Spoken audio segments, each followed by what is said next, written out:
going on, everybody? Welcome back to another day, another episode of the Daily Grind. I'm your host, 30NSG, and on today's show, we're going to be talking about Game Pass. Xbox Game Pass has become too expensive, says Microsoft's new gaming chief in that leaked memo. We're also going to talk about former Xbox executive says developers didn't want a Sony monopoly. We're also going to talk about Xbox shoots down Fable delay rumors, must dodge GTA 6. And then we're also going to watch a video from Force Gaming of I played 50 hours of Windrose. It's very good.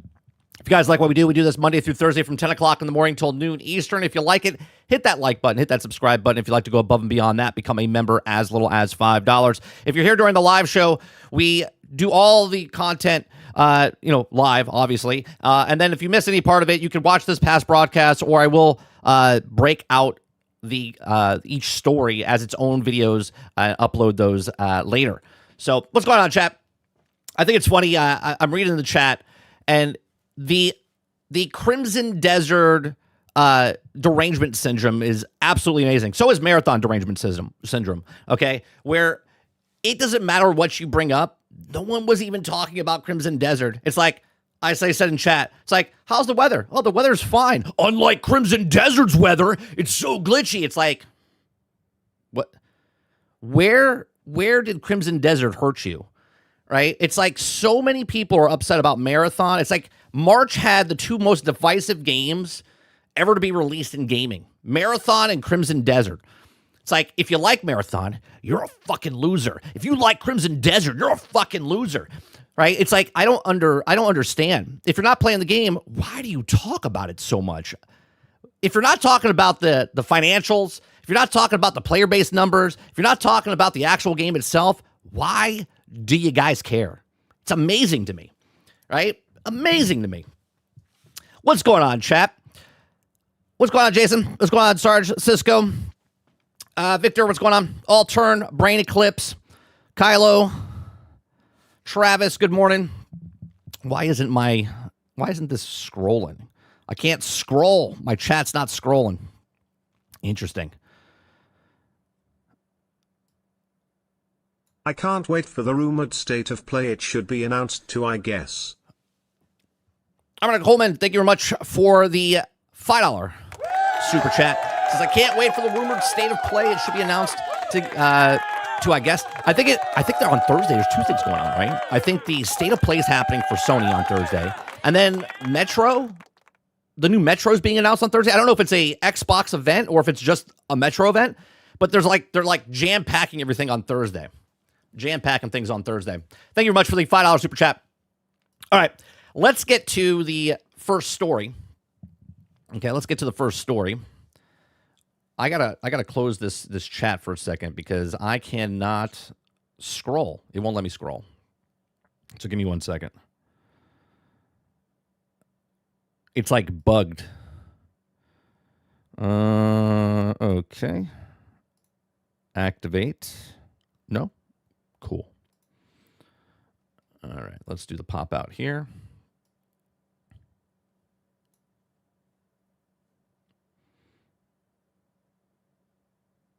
Yeah, I can't see chat. There we go. Now I can see chat. What's going on, chat? I was like, what is happening right now? Morning, Windrose. What's going on, Pone? What's going on?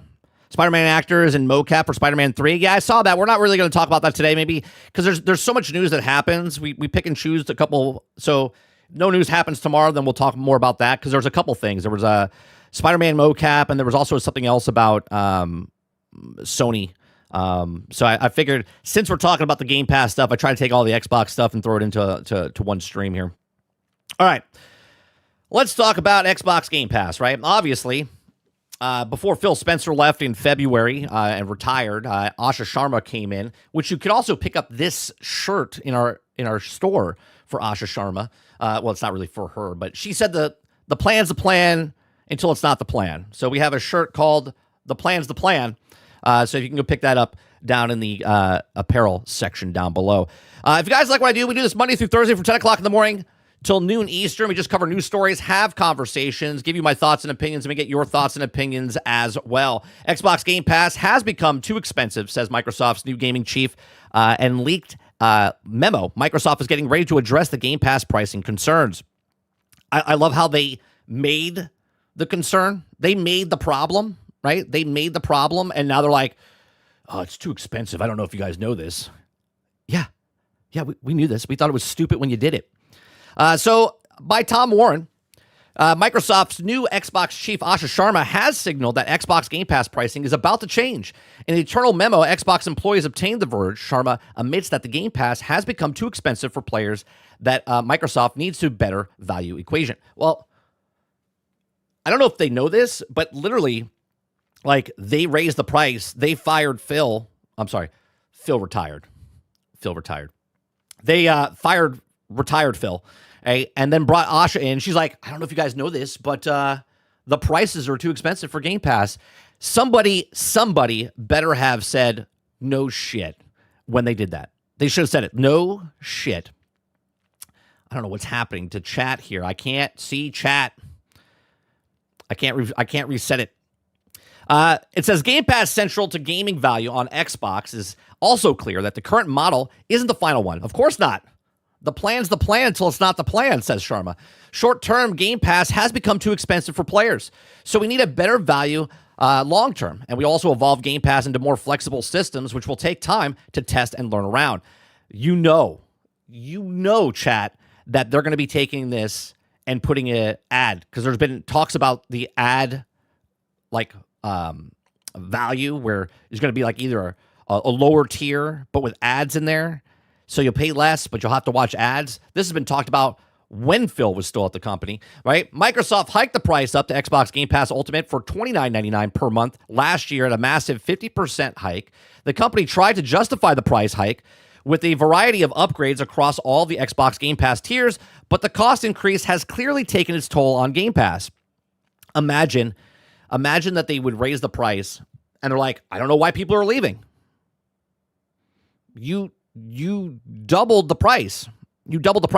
If anything, you would lower the price.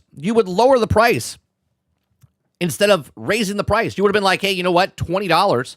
We want more people to come and play Game Pass. We're going to lower the price. And everyone would have been like, holy shit, that's a good deal. Nope. Instead, they raised it to $30, and they're like, I don't know why people are leaving. It says, I understand that the part of the cost increase for Game Pass was down to Microsoft's decision to add Call of Duty into the subscription service.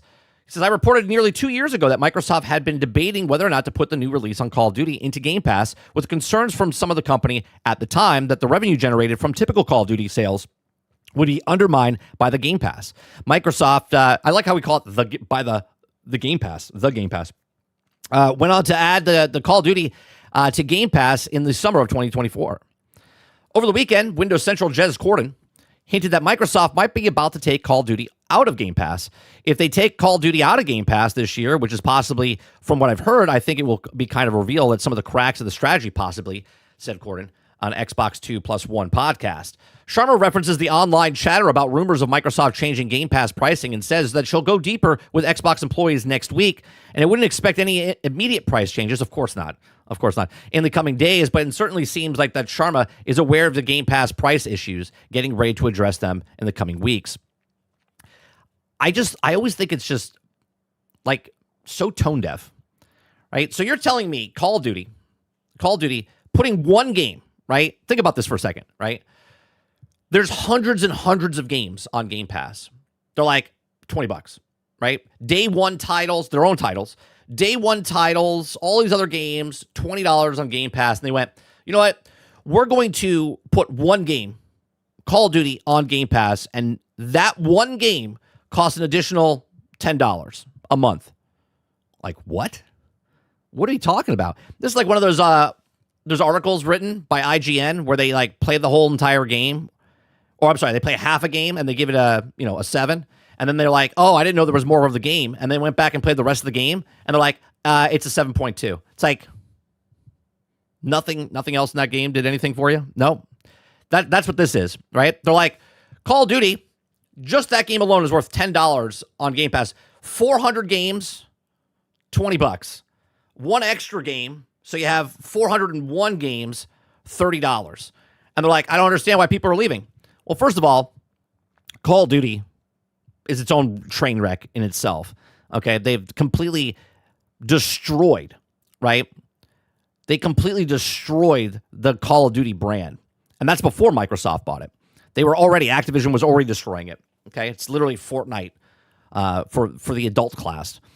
Right, Beavis and Butthead, Snoop Dogg, Nicki Minaj, right? They've just completely destroyed that franchise. Basically what Disney did with Star Wars, Activision and Microsoft have done with Call of Duty, right? So now they're going to bring it in. Now everyone's like, what are you going to do? Are they going to lower the price? No, I don't think they're going to lower the price. I don't think they're going to lower the price of the $30 by any means. What I think they're going to do is add a different tier. Not only are they add a different tier, they might add a different 2 tiers, okay? They might add 1 tier where it's much cheaper, but there's ads there, which has been speculated for months and months, if not years, that they're going to put an ad tier in there, which would be cheaper to get more people to come on to Game Pass, but they're not taking the $30 away. $30 is there. Now, as far as are they going to remove Call of Duty? I think you go against your whole, again, it's their business. They can do what they want. But if you're taking all your first-party titles and putting them day and date on Game Pass, right? And there's also been talks of just first-party titles on Game Pass, right? Where it's like a tier just for first-party titles, nothing else. They could be putting that as a second tier. But if you remove this first-party title that you own, but all the other titles are up there, it just looks weird, right? It's just, people will be like, well, why is that one not there? You said all first-party titles, but that one first-party title is not coming to Game Pass. It just, their whole business model, they're like flying by the seat of their pants. And maybe they lower the price from 30 back to 20. Do you think that would be like the gracious of goodwill that they bring it back down to $20? I don't think that's happening. I just think they add the 2 tiers. They add just the first-party titles, and they add a ad tier where it's cheaper, but yet that's what I think they're going to do. But these are just my thoughts. Let me know yours in the comment section down below. What is Microsoft, or what do you think Microsoft is going to do, or Asha Sharma is going to do with the Game Pass? Do you think they're going to do exactly what they're saying, and it's too expensive, so they're going to lower the price? Right? Obviously, they didn't say they're going to lower the price, but we're assuming because it's too expensive, they have to lower the price. Or are they just going to add more tiers and make it more confusing? Make it like the dollar menu at McDonald's. Let me know in the comment section down below. Please make sure you share, like, subscribe, and if you like what I do here, check out some of our other videos. Thanks for watching. All right. I don't know what's going on here as far as this is not...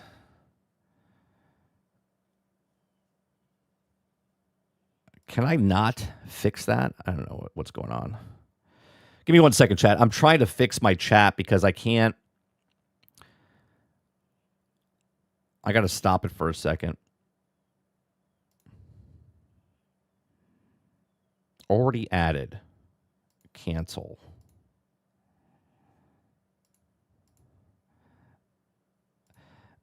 All right, let me close that down.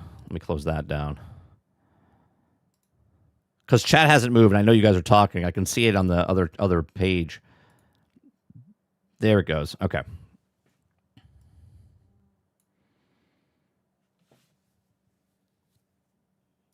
There we go. All right, let me see what you guys are saying here. Scroll back up here.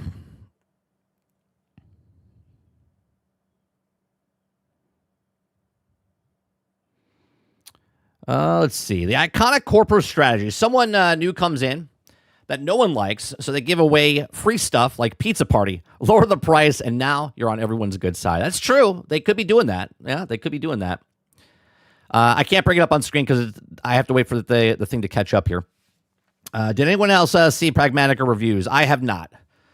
I hear it's good stuff, though, Craig. So now you're criticizing her. She seems to be doing the right thing. You can't please people, man. Who's complaining? I'm reading a news story. Who's hating on her? You talking to me, or are you talking to the people in the chat?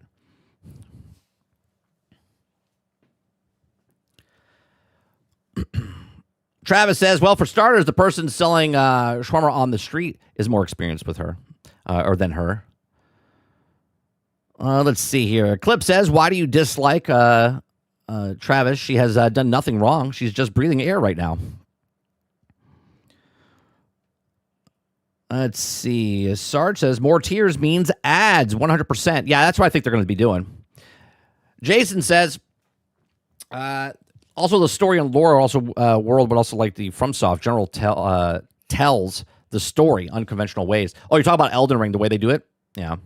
Or are you talking about Crimson Desert, the way they're doing it? You're talking about Elden Ring or FromSoft in general?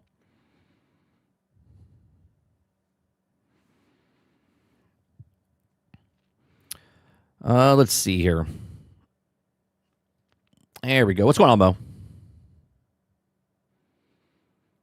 Altern says she has done nothing yet. How is she doing the right thing? This is a memo. A leaked memo, by the way. A leaked memo. She's saying the right thing, but hasn't done anything yet. Right. It's a leaked memo. It's not even official. So what we're reading, I don't know if you guys see this. Are we not even reading through the entire article, like heading now? Like the heading's in bold print. It even says there, gaming chief in a leaked memo, right? So now let me get this straight. People are defending her, like we're attacking her from a leaked memo that we don't even know if it's true yet. Awesome. Like there's people that just read the title of the article and don't read the actual article. We actually just read the title and the article, and we have people actually taking the stance that we're based off of a leaked memo that we're attacking her. Got it.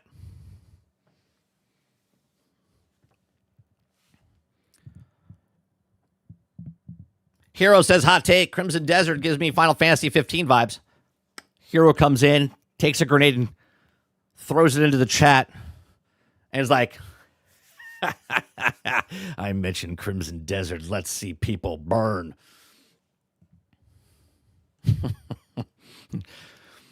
People they're rampant about Crimson Desert, man. They rampant. They look for anything, Hero. They're like, how's your day? My day is fine, unlike Crimson Desert.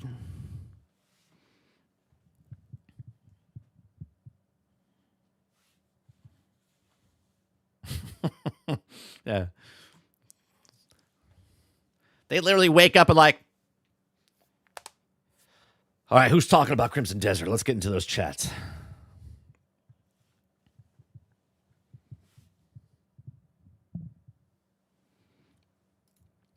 Look, Snarly is new here, and they already know that Travis is a troll. Yeah, they already know. They already know. Asha's bad, but not as bad as Crimson Desert. That's real trash. There you go, Altern. That's it. Anything you could do to get link it up to Crimson Desert. Jesse Mack says the lowering the price of Game Pass is good, and they should be willing to give Game Pass more opportunities than give us broken, buggy games.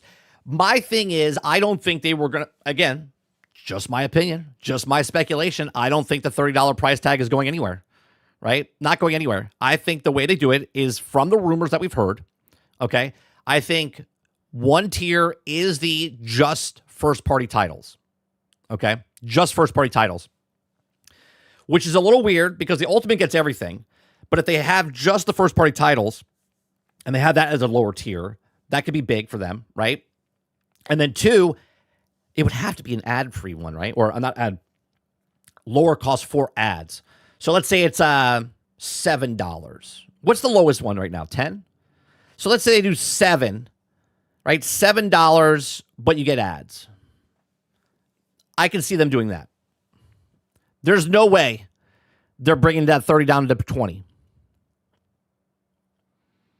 Eclipse says, I think they should make the $30 price tag have Call of Duty and Fortnite crew and make $20 that doesn't. So they have, see, this is where it gets like, I think this is worse when you have, when you walk into a fast food restaurant and they have like just, actually, here's a better one for a food analogy. When you walk into a Chinese restaurant and there's like 75 numbers up on the wall, right? And you're just like, there's just so much stuff. You're like, I don't know what I want, right? That's the problem when you start adding too many tiers inside of Game Pass. It's like, well, you can get the ad-free one for $7, or you can get the premium for $10, or you get the other one for $15. But if you just get the PC one, and it's also $17. But if you get the $20 price tag one that has no Call of Duty, but if you get the one with Call of Duty, it's like $30. It's like, holy Christ! Like, why do I have to have it where it's so? It should just be very simple, right? It should just be very simple. This and that. It's like, do you want this? Do you want the first party titles day and date or not? That's what it should be. But they're putting way too much. This is the same thing that Ubisoft did when they had like the 4 tiers. They had 3 tiers, and they had that last tier that was like $18. You can get this for this, or $18 is the best value. It's like, bro, just stop. Titan says, 30, Asha's removed everything as an Xbox. What are your thoughts on this? They removed the marketing of that, right? They removed the marketing, Titan. Everything is still an Xbox, regardless if the ad says it is, right? Because I can still play on my phone. I can still play it on my tablet. I can still play it in my MetaQuest. I can still play it in my other VR headsets. I can still play it on my television set. I can still play it on my refrigerator, right? All of that is still true. Xbox is still Xbox. You can play on all of these devices still, right? Birth control stick, right? Whatever, right? You can play Xbox on all these devices. They're just getting rid of the marketing of everything's an Xbox. That's all they've done. They're not going to stop putting Game Pass on TV sets and everything else. Everything is still an Xbox. They're just done with the marketing. Yeah, refrigerator Game Pass, which is less. If you play on the refrigerator, it's a lower tier. Yeah, it's a lower tier, but you have to scan your food on the refrigerator, and as you put it in, and you get more time on your Game Pass.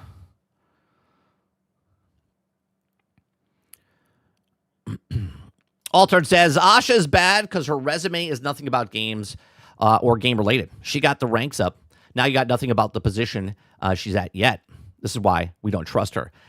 Yeah, it's just a new person. That's just like anything, right? You just don't. She hasn't earned your trust yet, right? You don't know anything about her. This is a glass half empty, half full, like we said yesterday, right? Some people look at a glass half empty and go, it's half empty. Right? Some people look at the glass and go, I still got half a glass.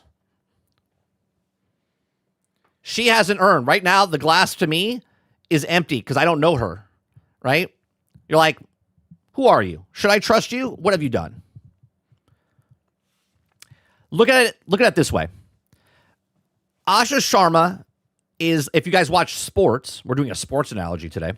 If you guys watch sports, if a brand new rookie comes into the league and you know nothing about this rookie, like you didn't follow them when they were in like minor league ball or they were playing in the Canadian League or whatever, right? You don't watch any of them. You just know it's a new person on your favorite team. And you're like, who's this clown? What is this person, right? They just replaced a person that was a Hall of Famer on the team. And then all of a sudden, first at bat, dude hits a home run or catches a ball and runs for a touchdown or scores 3 goals in soccer or football, right?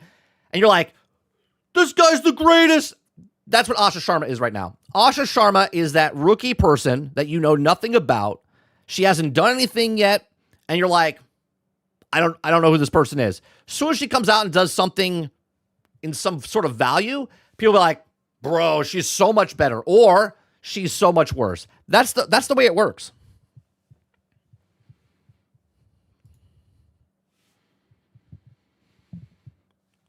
Let's see. Mo says, shh, don't tell him. Yeah, it's just the marketing. The marketing is not everything's an Xbox now. Titan says, I think the marketing is lame, so I think it's a good move. Sure, but again, it's the same. They just got rid of the marketing.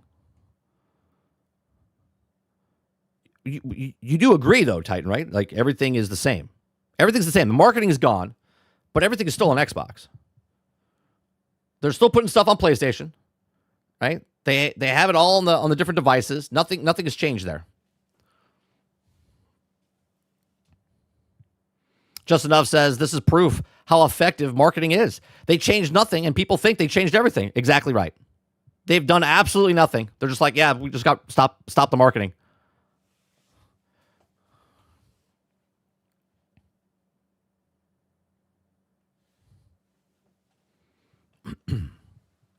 Baby says Bobby Kotick and Strauss Zelnick are absolute titans and had zero gaming experience.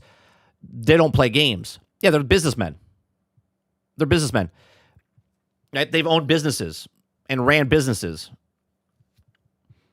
But they've also, when Bobby Kotick came in, people didn't like him. When Strauss Zelnick came in, people didn't like him. I know people don't know this, but they didn't like him. Same exact things that are happening with her happened with them.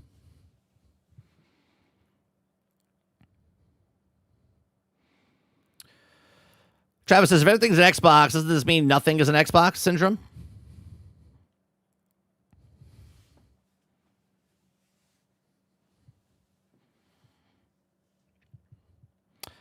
Maybe says, Asha might not be good in the end, but her resume is objectively excellent and suggests she could be a good CEO. What does her resume show that she's good? What does it show?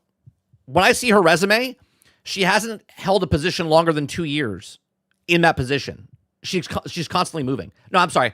I think one of her things was 4 years, right? Which shows me that she's not loyal. That's what that shows me. Right? Not picking on her, just looking at her resume.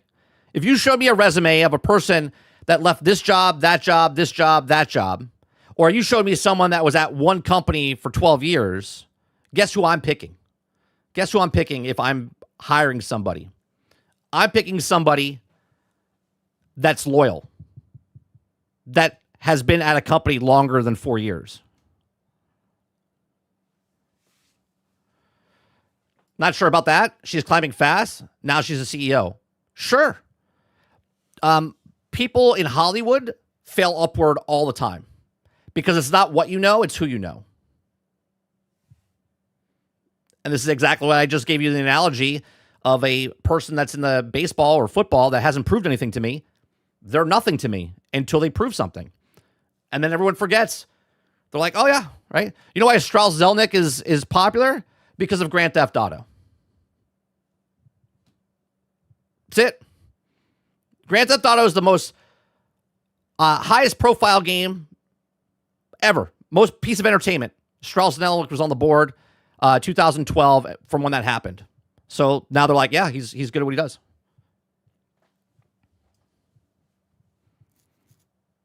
Great with marketing and user acquisition. That's only a 2-year stint. What is the bar set there, Mo?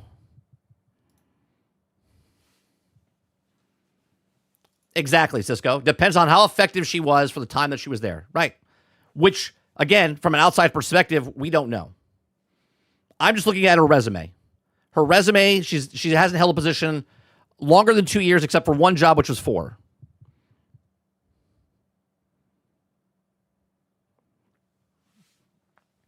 Snarly says, we don't know anything yet.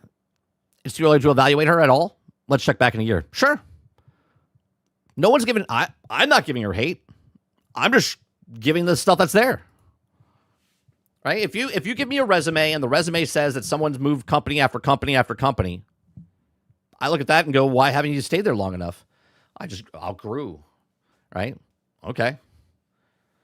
Maybe in a video game analogy, maybe she was in a lobby of people that were just bots and she seemed like she was awesome. And now she's in the big leagues now, and maybe she'll get exposed. We'll see.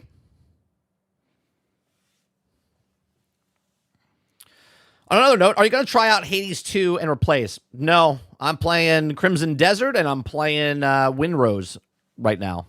We'll be starting Windrose. So, probably not. Probably not.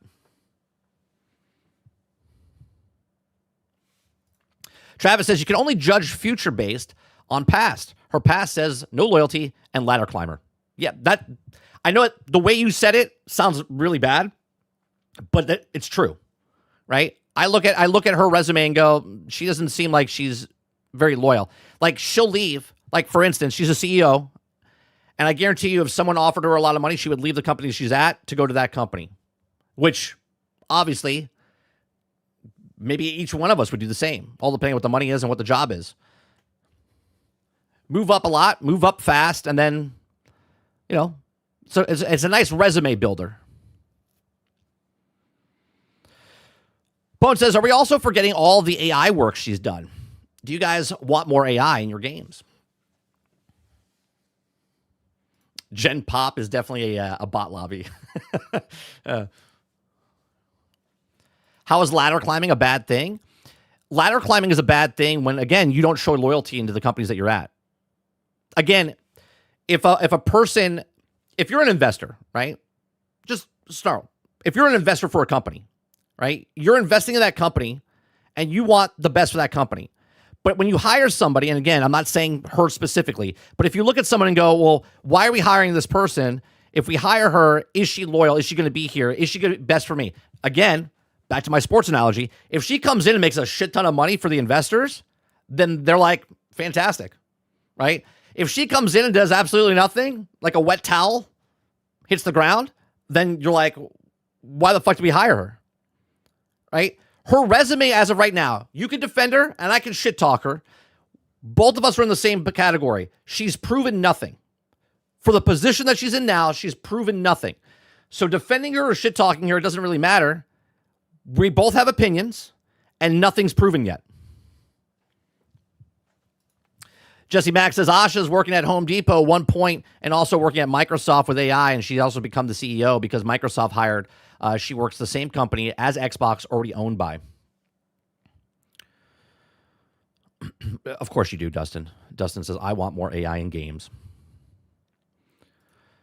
If you guys don't know, Dustin, whatever anyone says, Dustin always does the opposite. Just to do that, just to let you guys know. Cisco says, I've been at the company for 14 years, outlasted all the people that were here before we except for the owner. That would look better on a resume than having 7 different jobs in the same time. Exactly, Cisco. That's what I'm saying.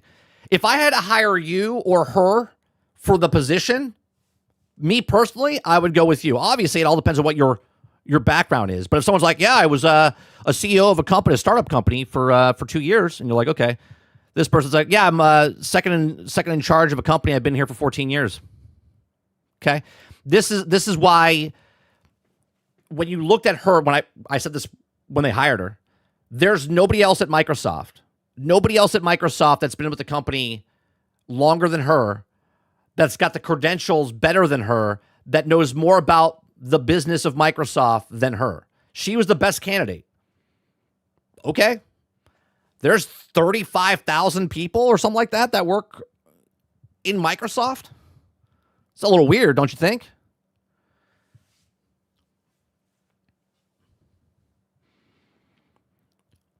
It's common for senior executives to move every 1 to 3 years. She's very accomplished in every role she's held. If you say so.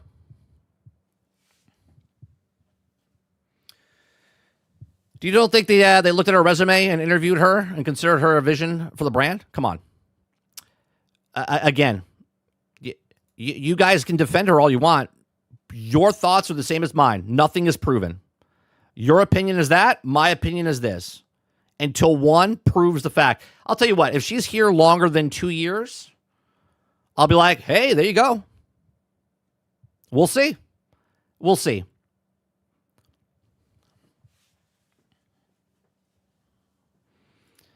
All right. Next story. If you guys like what I do, we do this Monday through Thursday from 10 o'clock in the morning till noon Eastern. If you like it, hit that like button, hit that subscribe button. If you like to go above and beyond that, become a member as little as $5. Former Xbox executive says developers didn't want a Sony monopoly.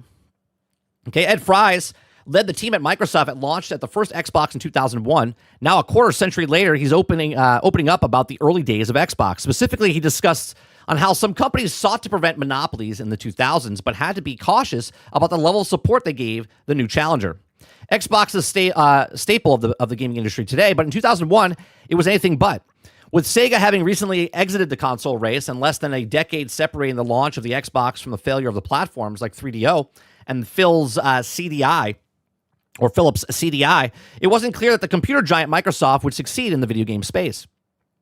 Ed Fries recalls visit with Japan's companies during an appearance of the expansion pass. Ed Fries noted that the Final Fantasy franchise was missed opportunity for Xbox that he tried to get to publish on JRPG series to become an exclusive to Microsoft hardware. However, Square Enix would have been leaving too much money on the table. Furthermore, Fries discussed the conversations he had with Japanese game development companies, including Square Enix, Capcom, Konami, and Tecmo. Talking about the Square, he noted that the certain conversations were always difficult because Square wanted Sony to face competition, but they also weren't allowed to be too overt in the support of their new Microsoft console. He says, quote, I would go out to Japan fairly regularly and meet with Konami, meet with Capcom, meet with Square, meet with the Sega, and some of them, we were able to do the deals with some of them, but weren't with others. They were able to do some deals after I left with Square, but it was always a tough decision because they wanted Sony to have competition and wouldn't be too overt in their support for Xbox. They couldn't make it too obvious that they were supporting Xbox. Well, they're doing that right now. There's companies right now that they take the money, right? Less now than in the last, I would say, 10 years, right? In the last 10 years, there are a lot of exclusives that only came out for one console, right? Obviously, bigger portion of the industry is Sony. Additionally, he noted that Temco did Dead or Alive games on Xbox to send a subtle message to Sony. He says, quote, they did it.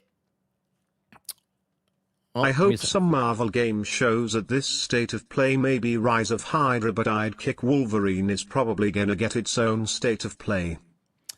I would think that Wolverine would be shown, but I don't think we get any other Marvel stuff. Like, to me, Hydra, I don't think they're going to show it. Maybe Summer Game Fest. I don't know if they show it at PlayStation. I don't know if they show it at PlayStation because I don't think it's a PlayStation like exclusive or anything like that. So I would assume Hydra is coming out during the Summer Game Fest. They'll show, and we'll see. Thank you very much for the $5 super chat. Appreciate you. Right? Today, Xbox published titles are on Sony's hardware. Even though Xbox is still a console manufacturer, it has found great success porting its titles to PlayStation. Asha Sharma is currently Microsoft Gaming CEO, believes that Xbox brand can return to prominence by focusing on hardware. Xbox gamers, obviously, I mean, that's what we've been saying, that the same thing, right? But they're still putting games over on PlayStation, which they have to this generation because this generation, they're at, 35 million, 38 million units sold, where PlayStation's at 92, 95 million sold right now. Hence why Xbox and Microsoft need to put their games on PC because that brings it up, up to the next par. Titan says, no Wolverine. So you can see even back then, right? The markets were like, well, we'll make deals with you, but we can't do it too much because obviously you don't want to bite the hand that's feeding you. And even Sony back then, especially back then, right? You had the PlayStation 1 and PlayStation 2. PlayStation 2 is one of the best-selling consoles of ever, right? It is the best-selling console ever with like 160 million units, right? So back in that time frame, you didn't want to piss off PlayStation. They were the kings back then. Well, them and Nintendo, right? So Xbox, the new kid on the block, they're like, oh, we want to compete, but we don't want to step on toes. They just wanted to be in the They wanted to be in the conversation. They didn't want to just blatantly just take it out. Peter Moore talks about the competition between PlayStation and Xbox. Obviously, we know about the Sony ponies and the Xbox, right? With the fanboyism of what console's better or not console's better. Okay? That competitive behavior is good for the gaming industry from a marketing standpoint, right? Remember when Sega, right? Sega had their marketing thing where it said literally Sega, what was it? Dreamcast? No. Sony, it's Sony with Nintendo. Sony is what Nintendo don't. Something like that. What was that marketing? I forget what it is. But that's always been part of it. You want good competition. Michelle Little Beastie says, my daughter for years just wanted GTA-style Gotham City game. Start a small villain and work with ones that, like the Joker, or choose to start working with the actual bats. 2 different start sides. Perfect. It's not exactly what your daughter wants, but Gotham Knights is actually, right? Is that what it was called? Yeah, Gotham Knights was actually a pretty good game for, combat and going around the city and stuff like that and feeling like an actual superhero. Obviously, you're not. Or you could play City of Heroes. Cisco says, what's the highest earners have to do with how long the individual decides to work at the place? There seems to be a baked-in assumption here. Oh, you're responding to somebody else. Let's see.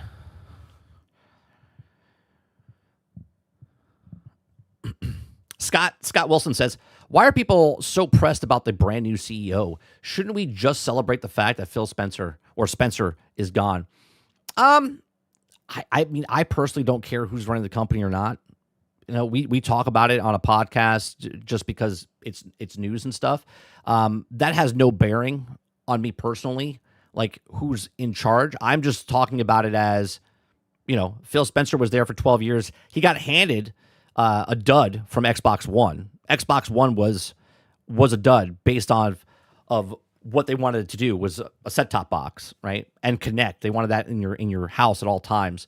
That was the straw that broke the camel's back for Xbox because they were ahead of their time. And then Phil Spencer was like, well, what do I do with this? Right? So now Asha Sharma is also not getting a clean bill of health here, right? She's been handed a thing where it was being destroyed because now there's no identity for Xbox, right? So the last two generations for Microsoft have been pretty shitty, right? That's what it is. I mean, they're still afloat, obviously.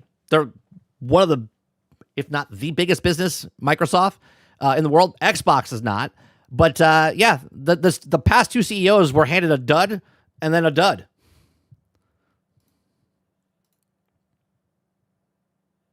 Sarge says, the move, unless their competition packages are scalable with the position that they are in. Common executive moves because they can't get a raise, so they change jobs in order to get a raise.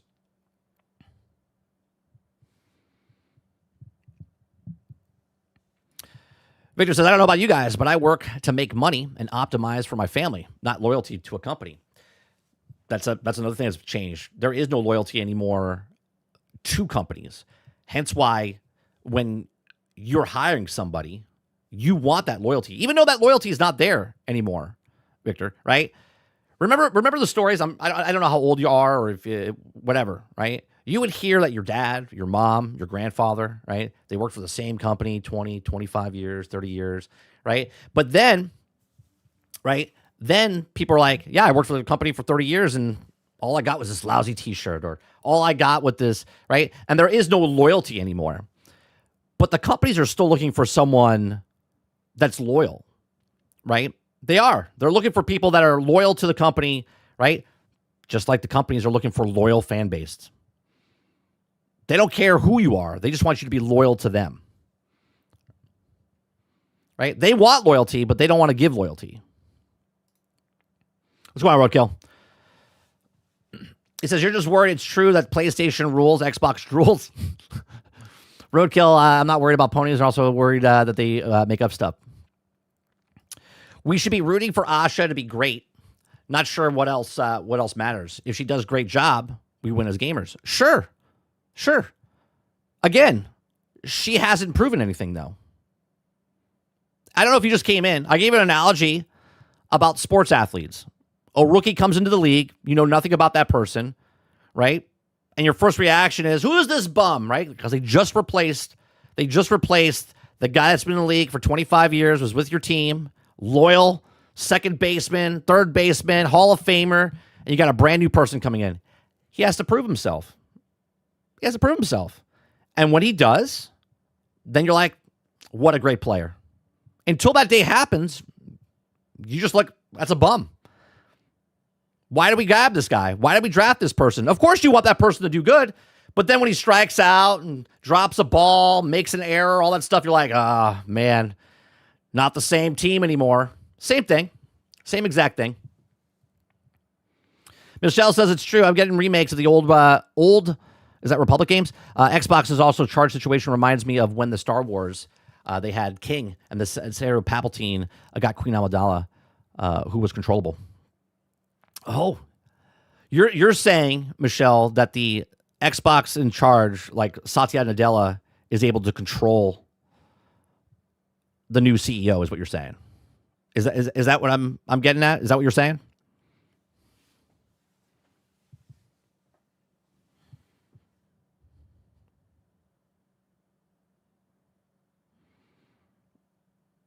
Let's see here. Craig says, to be honest, I haven't seen Xbox in the wild for a long time. My friends and family either have a Switch or a PlayStation 5. Oh, yeah. They don't sell them in Costco anymore, right? They're not selling very well.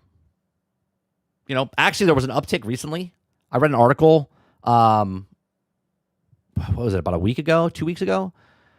Because of the price increase of PlayStation, people were going out and buying a Xbox. I don't know the truth of that or not, but, you know. Jesse Mack says, back then, the marketing department was different. What we have today, they say that the marketing department back then is what they strategically positioned has been in the early 2000s.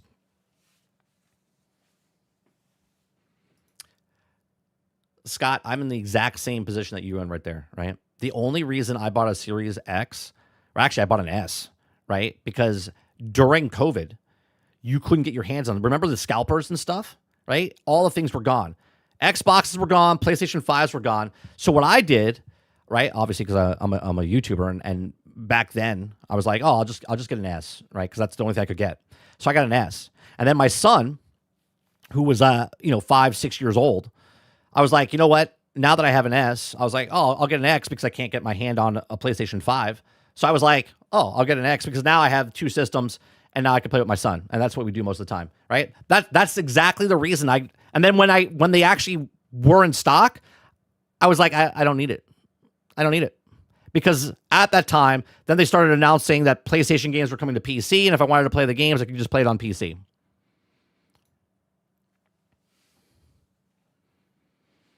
Roadkill says, you think Steam is going to let Xbox put Steam on Helix when you're coming out with Steam machines, really? Yeah, they've already said that. Yeah. I don't know if you know this. Yes. Steam, Epic, all those things. Why wouldn't Steam get put on the Xbox?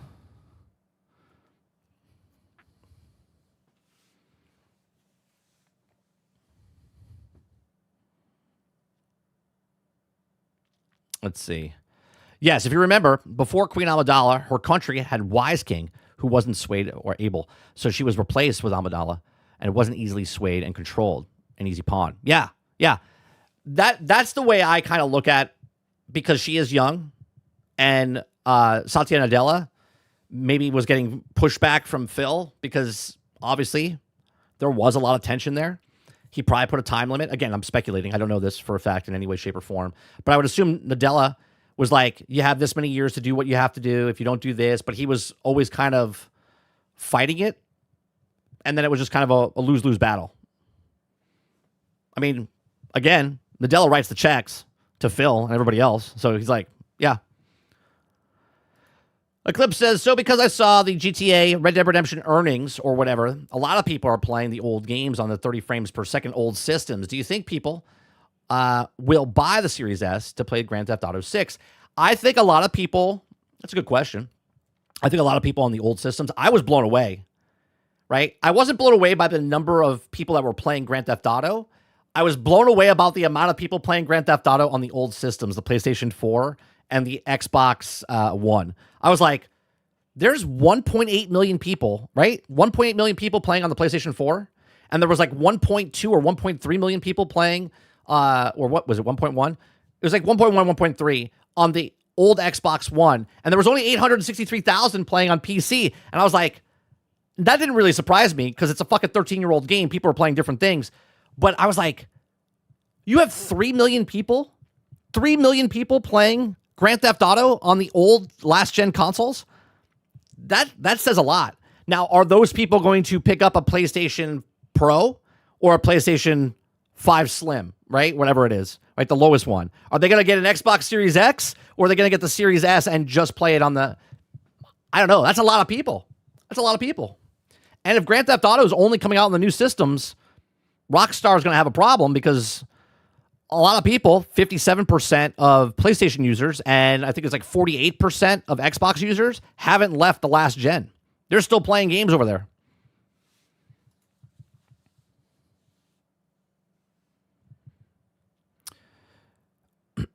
Corey says, help having resume issues on my Xbox X playing Red Dead 2 game, which is Xbox One.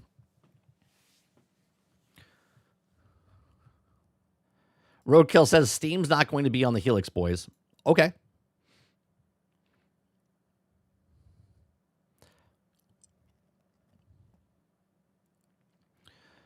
Scott says, my gaming life has been completely revived since buying a PC a year ago or so. Yeah, it's weird, right? Like, a lot of people want to push back on PC, but really, PC is the best place. A lot of people have this notion that you can't play PC on your television set and stuff like that, and people are just like kind of blown away. And Steam knows that, right? So that's why they're making the Steam machine. Even though it's a computer, you can put it next to your television set and be like, oh, it's a console, but it's a PC. Steam is Valve and Steam are in a premium position as these prices go up with these systems that are here right now, and the Steam machine comes out. Again, I've said this in the past. A lot of you guys are new here. I've said in the past that Steam, because they make so much money per person, I think they have like 365 people that work for the company or something like that, 335 people that work for the company, and they make like, I think it was like 1.5 or 1.7 million per person. They're very profitable. So they could take a hit if they wanted to lose money on the Steam machines early on to get the Steam machines out there, because they'll make that money back on the back end because of all the people buying the software.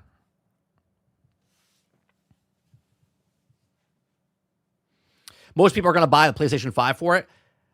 I would agree with you and to a point, Jason. I agree that people will buy Grand Theft Auto for PlayStation 5 more than they'll buy it on the Xbox. I agree with you there.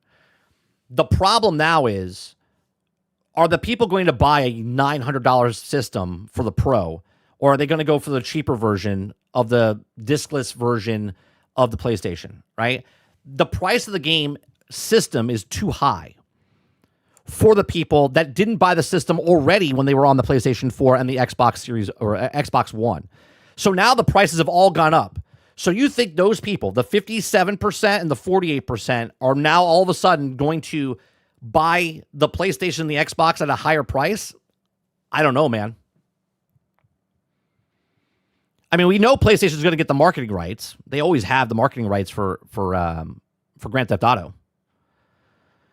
Altered says, to be fair, you can also play the PlayStation 4 version on PlayStation 5, and that version is still getting updated. For example, I have the PlayStation 4 version on my PlayStation 5, and I'm not buying the PlayStation 5 version.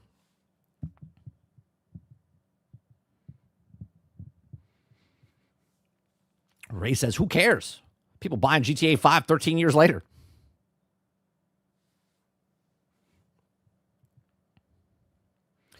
The number of amazing indie titles on the PC, only on PC, honestly, will make you optimistic for gaming again. 100%. 100%. There's so many games.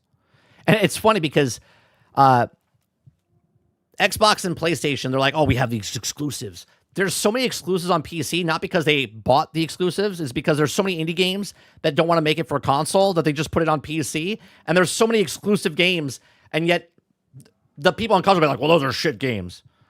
Okay. Tell me you never played video games when you were a kid in the older years.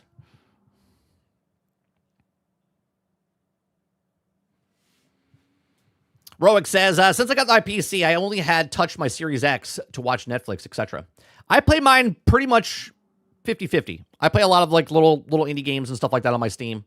And then I'll play games on my... It's just more... I don't want to say more convenient. For streaming-wise, it's easier for me to do the console than it is PC because I don't have a really strong PC.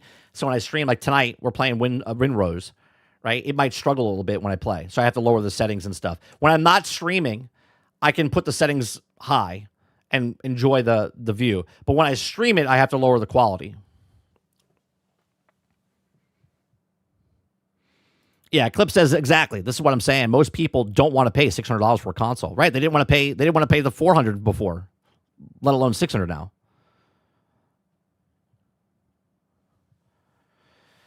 Michelle says, I have a great idea for your live stream. You can also do an interview. I would love to do interviews, Michelle, but it doesn't work out. You know why? Most people that work in the industry, they sign NDAs and stuff, and this is why you don't see anyone talk about the industry until years after they're retired or until their contract is up for the NDA, because they don't want to get blacklisted. And even when their contract ends, they still don't want to talk about the business because they don't want to get blacklisted.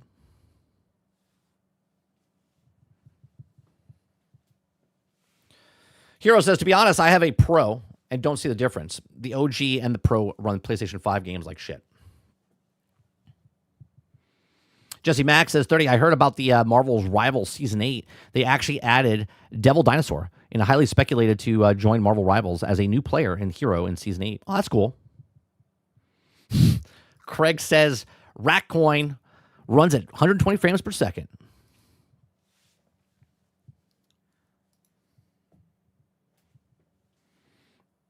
All right, we're going to come back. I'm going to take a quick break. I'll play a music song for you. And then we're going to come back and talk about the Forbes article. Xbox shoots down the Fable delay rumor. Must dodge the GTA 6. Okay, we'll be right back. And give me just a couple of minutes. I'll be right back.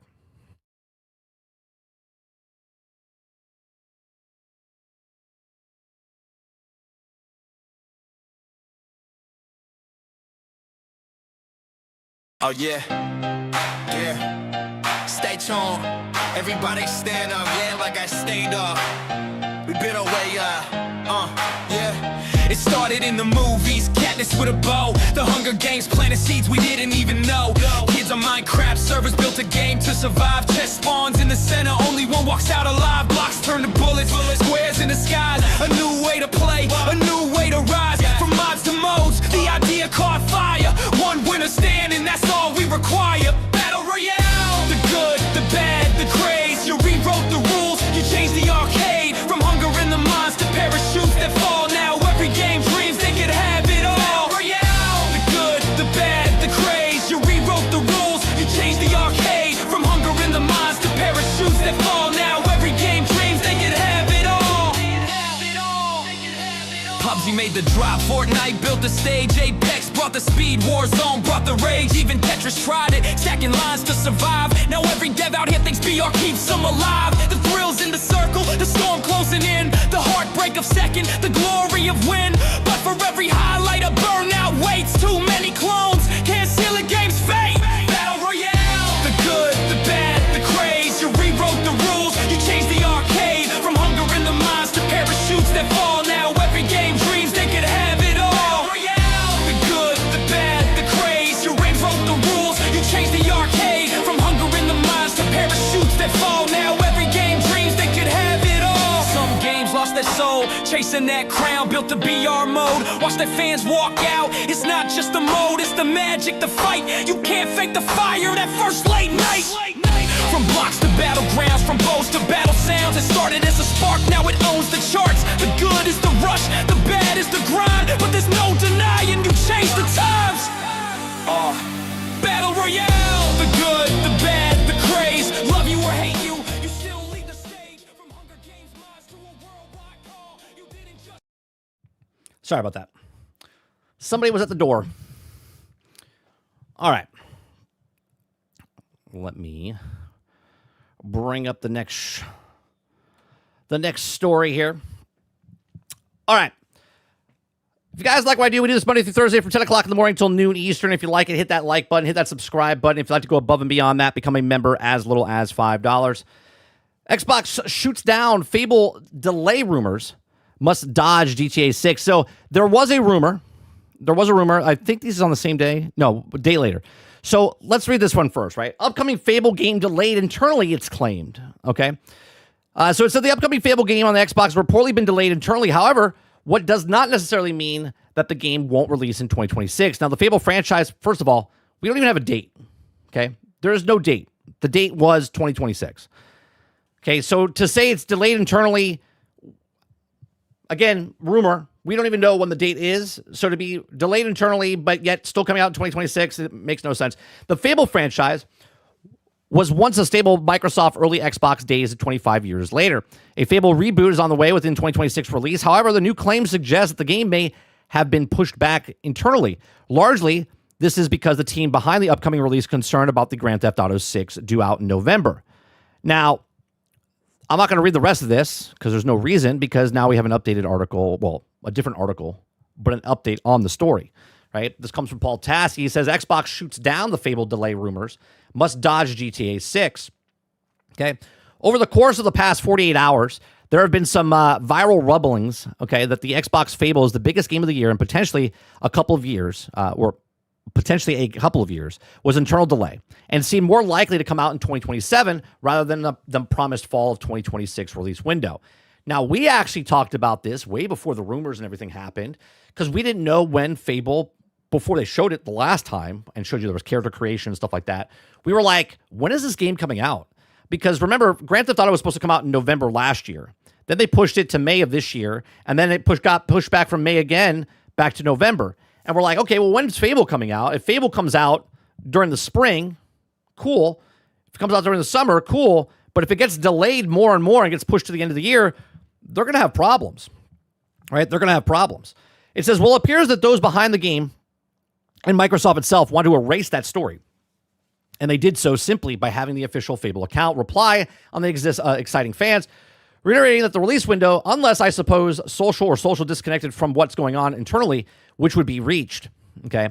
It says, if that holds, Fable will now have a dance around a GTA 6 release date on November 19th. Putting the game out early would mean less time for polish. Putting the game out a little later would mean that getting eclipsed by Grand Theft Auto 6. Now, we've talked about this for years.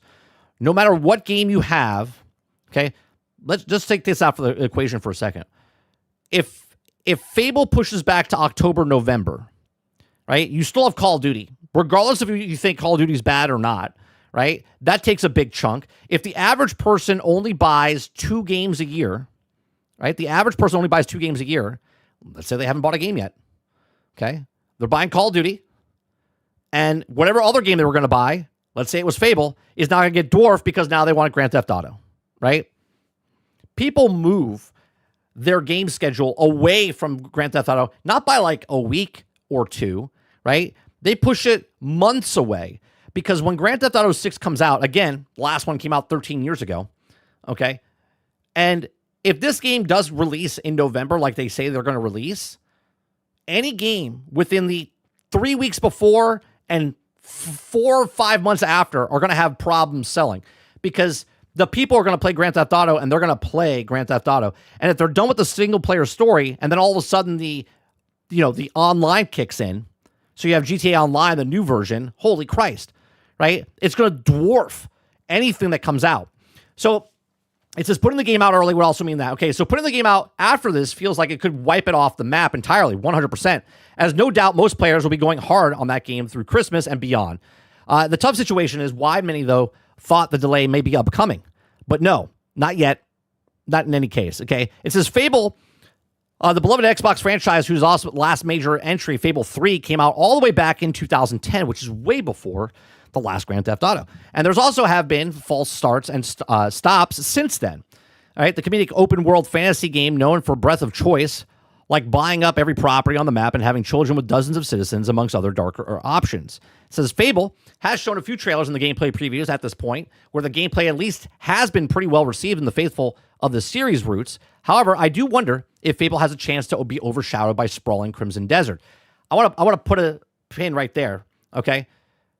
Because Crimson Desert, I don't think a lot of people thought Crimson Desert was going to be as big as it was, just because Pearl Abyss, Black Desert Online, microtransactions, live service, all that stuff. But now that Crimson Desert has made the world that they've made, right? And I know a lot of people right now are like,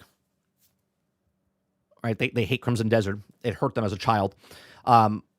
Crimson Desert has changed the format, right? If Fable came out before Crimson Desert, I think it would have a better shot because that world is not really a super open world. I mean, it is open world. I love the Fable series, by the way. But I don't think Fable's going to come anywhere close to the open world feeling of what Crimson Desert. Now, is it fair of a comparison? No, it's not a fair comparison because I even said this a couple days ago. I'm going personally to compare Fable to Fable, right? As long as Fable hits the bar of the other Fables and then makes it a little bit better than the other Fables, then I think it's a success. But again, I'm not the one paying all the bills for Fable for Microsoft, right? So this has to be a big hit, right? They probably spent $200 million, $250 million or more on Fable. This has to be a hit. It's going to be compared to all these other open world games. If it is Skyrim, if it's the past Fables, if it is Crimson Desert, if it is Grand Theft Auto, if it is Red Dead Redemption, they will be compared to these games. Is it fair? No, but that's just the way it is. Okay. It says the enormous open world fantasy game, the debut with middling reviews, but also received stellar fan scores for unique and dense map, has maintained hundreds of thousands of concurrent players for weeks, a few weeks now, and has sold over 4 million copies. Fable would have to really blow players away to compare favorability, and when the tone is widely different. 100%. It's not the same, right? Despite being one of the larger IPs for Xbox, Fable in the category is also having day one release on PlayStation 5 as well as Xbox, where it will revive for free on Xbox Game Pass, as all Microsoft first-party games have. There have been rumors that Microsoft may be considering removing Call of Duty from day one Game Pass to increase the sales, but it has not been yet confirmed. Fable is a very important game for Xbox. Huge. It's a huge game for Xbox. With its fellow IPs revealed Perfect Dark completely collapsing, signature franchise of Halo on ice, and we'll see how it goes for the 5-6 months. All right, so what do you think is going to happen, right? Obviously, people are running with this, saying that it is delayed. He's saying that it's not delayed. They came out and said it's not delayed. It's still coming out in 2026. I mean, I said it's coming out in August or September, which would give them enough time to get the game, play the game, kind of get some sales, because really the first 3 months are really important. If you put this closer to Grand Theft Auto, and if Grand Theft Auto actually comes out, a lot of people are speculating that that's not coming out this year. Okay, joking or not, they think it's going to get pushed into 2027. If Fable, let's just take Grand Theft Auto out of the picture for a second. Let's say Fable does get delayed because it's in bad shape or they need more time to work on it. If it comes out in November and it comes out broke, buggy, unfinished, Fable's done. Right? They're done. They're not going to make their money back. It's going to be an avowed. It's going to be everything else. Okay? You could like it personally, right? I could like it personally. But from a sales perspective, if it comes out in November and it's not just perfect, not broke, not buggy, right? Not unfinished, right? It's done. And if it does come out and it is, it is working, but it gets delayed till next year, I think the game is done as well. Because the longer it waits, the less interest. Because now it was supposed to come out 2 years ago, and then nothing was heard of, right? Again, it's being made by Playground Games. Love Playground Games to make the Forza Horizon series, but they've never made an RPG before, right? They've never made a game like this before. Can they do it? Maybe. Again, as we're talking about Asha Sharma earlier, we know nothing if they can make this game in the way it's supposed to be made as Fable. People are upset because of the clips they've been showing, but I'm like, that's Fable. If you play the other Fables, you know that this is Fable. So maybe they're close to being what Fable is. And this is why I'll compare Fable to Fable, not Fable to Crimson Desert. Okay? But these are my thoughts. Let me know yours in the comment section down below. What do you think? Do you think that Fable comes out in 2026? And if it does come out in 2026, when do you think it's going to come out in 2026? Do you think it's going to get close to that Grand Theft Auto? If, again, these are a lot of ifs, right? Because we don't know if Fable's coming out this year. We don't know if Grand Theft Auto is coming out this year. Everyone's like, well, they have a date. Sure, they had a date in May as well, and that didn't hit, right? So does Fable come out in 2026? Does Grand Theft Auto come out in 2026? And does Fable come close to Grand Theft Auto? And what do you think is going to happen? Let me know in the comment section down below. Please make sure you share, like, subscribe, and if you like what I do here, check out some of our other videos. Thanks for watching. All right, let me see what you guys are saying over here.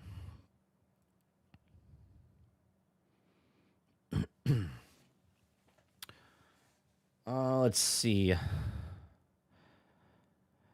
Scott says, if Xbox isn't moving Fable, that gives me a lot of hope for it. They're going to intentionally put it out with GTA. I think that's a pretty ballsy move. I think it's a dumb move.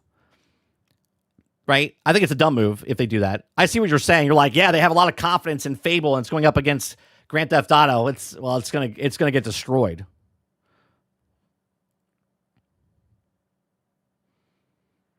Roadkill says, I hope Fable comes out, but I can probably guarantee it's not coming out this year. Scott says, it seems like it will also get delayed and more interest in Fable than GTA.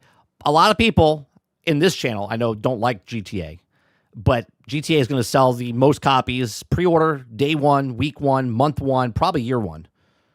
It's gonna shatter records. Cisco says, I'm in the minority, but I play Fable over GTA. Not in this channel. A lot of people, I like GTA. I like Fable too. In this channel, a lot of people don't like GTA.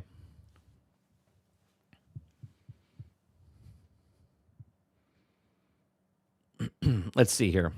Eclipse says, yeah, Fable was never about being open world. to the world was also a lot bigger than one that not like Skyrim or anything. Yeah, I just want them to make Fable. That's a win to me. If Playground Games can come out and make Fable, fantastic. I don't want Fable to not be Fable. I want the jokes. I want the humor. I want the stupid things that you can do in that game. They don't have the moral system, which I think is a big thing they're missing.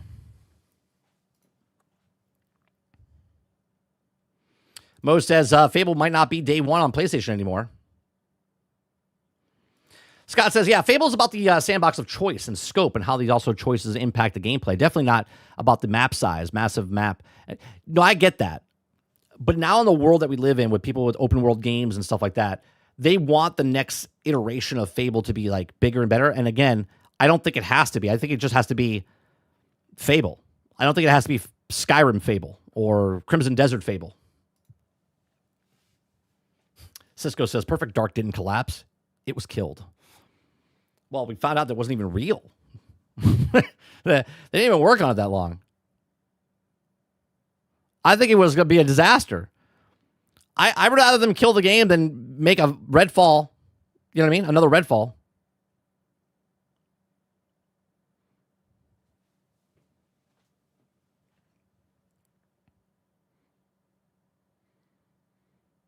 Let's see.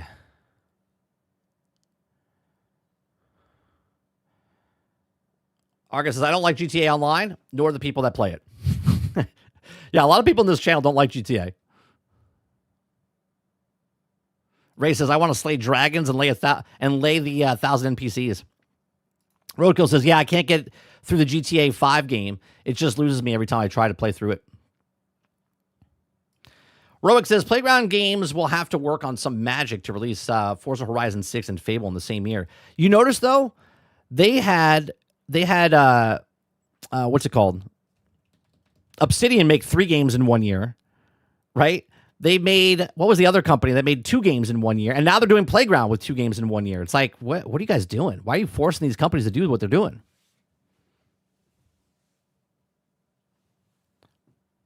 Turner says, I don't see what you can do with GTA that hasn't already been done in all the other GTAs.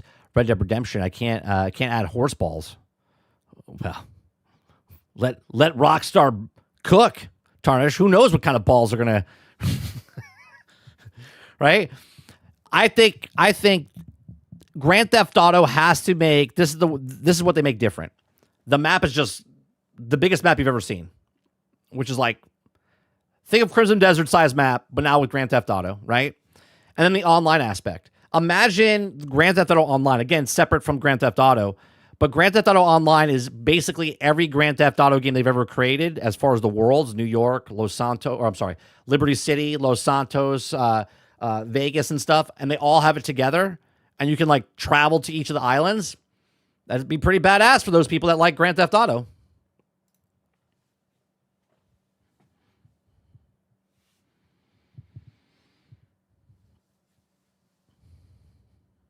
Titan says, splitting Obsidian to make so many projects was a mistake in my opinion.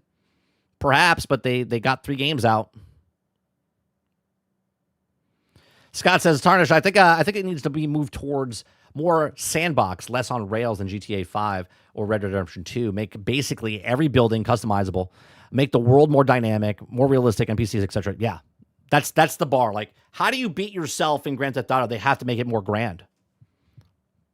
August says, I'm fine with GTA single player, just not online. The mode for people that like to play it, not online, but they also keep the mode going, but it's obnoxious people as well. Jesse Mack says, if they rush out Fable pretty rough shape, the GTA 6 comes out completely great shape, then Fable is pretty fucked. If both games come out not in full shape, Fable's still done. Do you know what I'm saying? If Fable comes out perfect and Grand Theft Auto comes out not in good shape, Fable's still done. Anything going up against Grand Theft Auto is done. Doesn't matter how big the franchise is. We're talking about Grand Theft Auto, which is it's Rome, right? Yes, Rome burned, but Grand Theft Auto 6 is factually the biggest franchise of gaming ever. Biggest piece of entertainment ever. Right? It's going to sell a shit ton. It will make its $1 billion back on day one.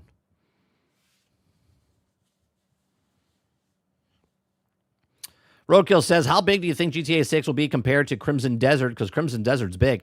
I don't know if the map is as big. But it would be impressive if it was.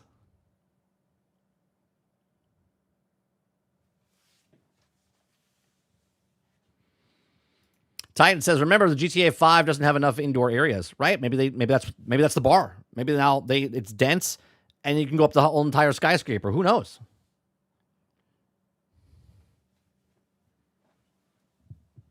Yeah, I think denser might be the thing. All right. Let's go from that. What we got? Let's watch this, which is Force Gaming talk about Windrose. Windrose is coming out. Came out today. I think it was like 4 a.m. this morning it came out. We'll be playing it later. I might be playing this afternoon over on 30 and Still Gaming. We'll be playing it tonight for sure on 30 and Still Gaming. I don't know if I'm going to be playing this afternoon. We'll see. Or at least on stream. We're going to watch Windrose. Force Gaming has got a video about he played 50 hours. He's going to talk about it. So if those of you are like, what's Windrose, right? Windrose is an early access game right now. It's an early access game. They know it's an early access game. They're telling you it's an early access game. They're telling you that it's going to take 1.5 years to 2 years, 2.5 years to complete this game and put it out, right? I'm interested in this game. So we're going to show Force Gaming playing this game, talking about this game, give you guys a little bit more information if you want to know what it is. So if you guys like it, Force Gaming and all the other links, that all the topics we talked about today are in the description down below. All right, let's get going here. Let me make sure. Okay. Today I'm going to tell you about a brand new game that I think some of you might really enjoy. If you're a fan of procedural survival crafting games like Valheim, if you like pirate-themed exploration like that of Sea of Thieves... Can we just say, this is what, again, this is not out yet, but this is what Skull and Bones should have been. And naval ship combat akin to Assassin's Creed Black Flag. Well, let me tell you about Windrose. The game is about to enter early access. I've played it for about 50 hours in total now between various builds, and I've quite enjoyed what I've seen. Now, a thank you to Windrose crew. They are sponsoring today's video. They let me check out the game early. The publisher for this game, even though it's not out yet, is Pocket Pair, the people that made Pal World. They're backing this to publish it. Which I was super pumped about because I played a preview build back in July, and then the Steam demo just came out a couple months ago, and I was really impressed with both. I played the demo for 15 hours. The demo for 15 hours. Times that I spent time with the game. Initial impressions, 15 or so hours into the game, this is going to be one to keep an eye on. I think this is quite good, for sure. And those of you that don't know, Windrose was called Crosswinds originally, and it was supposed to be an MMO. Well, they've now flipped that upside down. Sound familiar? Crimson Desert was supposed to be an MMO. They flipped that upside down. Wavefinder was supposed to be an MMO. They put that as a single-player game. This is supposed to be an MMO. They switched it to a single-player / co-op game. Yeah, I had played it a bunch in the past, really liked it, and was looking forward to seeing more. And now that time has come. I have seen more. I have played more. Let's dive in and talk about what is Windrose, and is it something that you might enjoy? Now, the first few hours of the game look like this. You begin washing ashore, and in typical survival game fashion, you gather stuff. Yeah, Pocket Pair made so much money from Pal World, right? They actually read an article. We read an article when this happened 2 years ago. They made so many copies, and they had so much money. They're like, we don't know what to do with it. So they came out and said, we're actually going to start publishing other games, which is fantastic. Survival crafting. Coconuts we get from the trees. Yeah, shake the tree, pick up the coconuts, and this is used for food to satiate hunger. It's also used in recipes. Dude, that animation is awesome. In this respect, the game does not shy away from its survival inspirations and foundation. You are going to be doing the typical loop of gathering basic resources, crafting some initial stations, making early game armor and weapons, and building a base. Okay, build a bonfire. And this is the range in which we can build. You can see it kind of radiates out there to the perimeter. I like this kind of little alcove here. This is cute.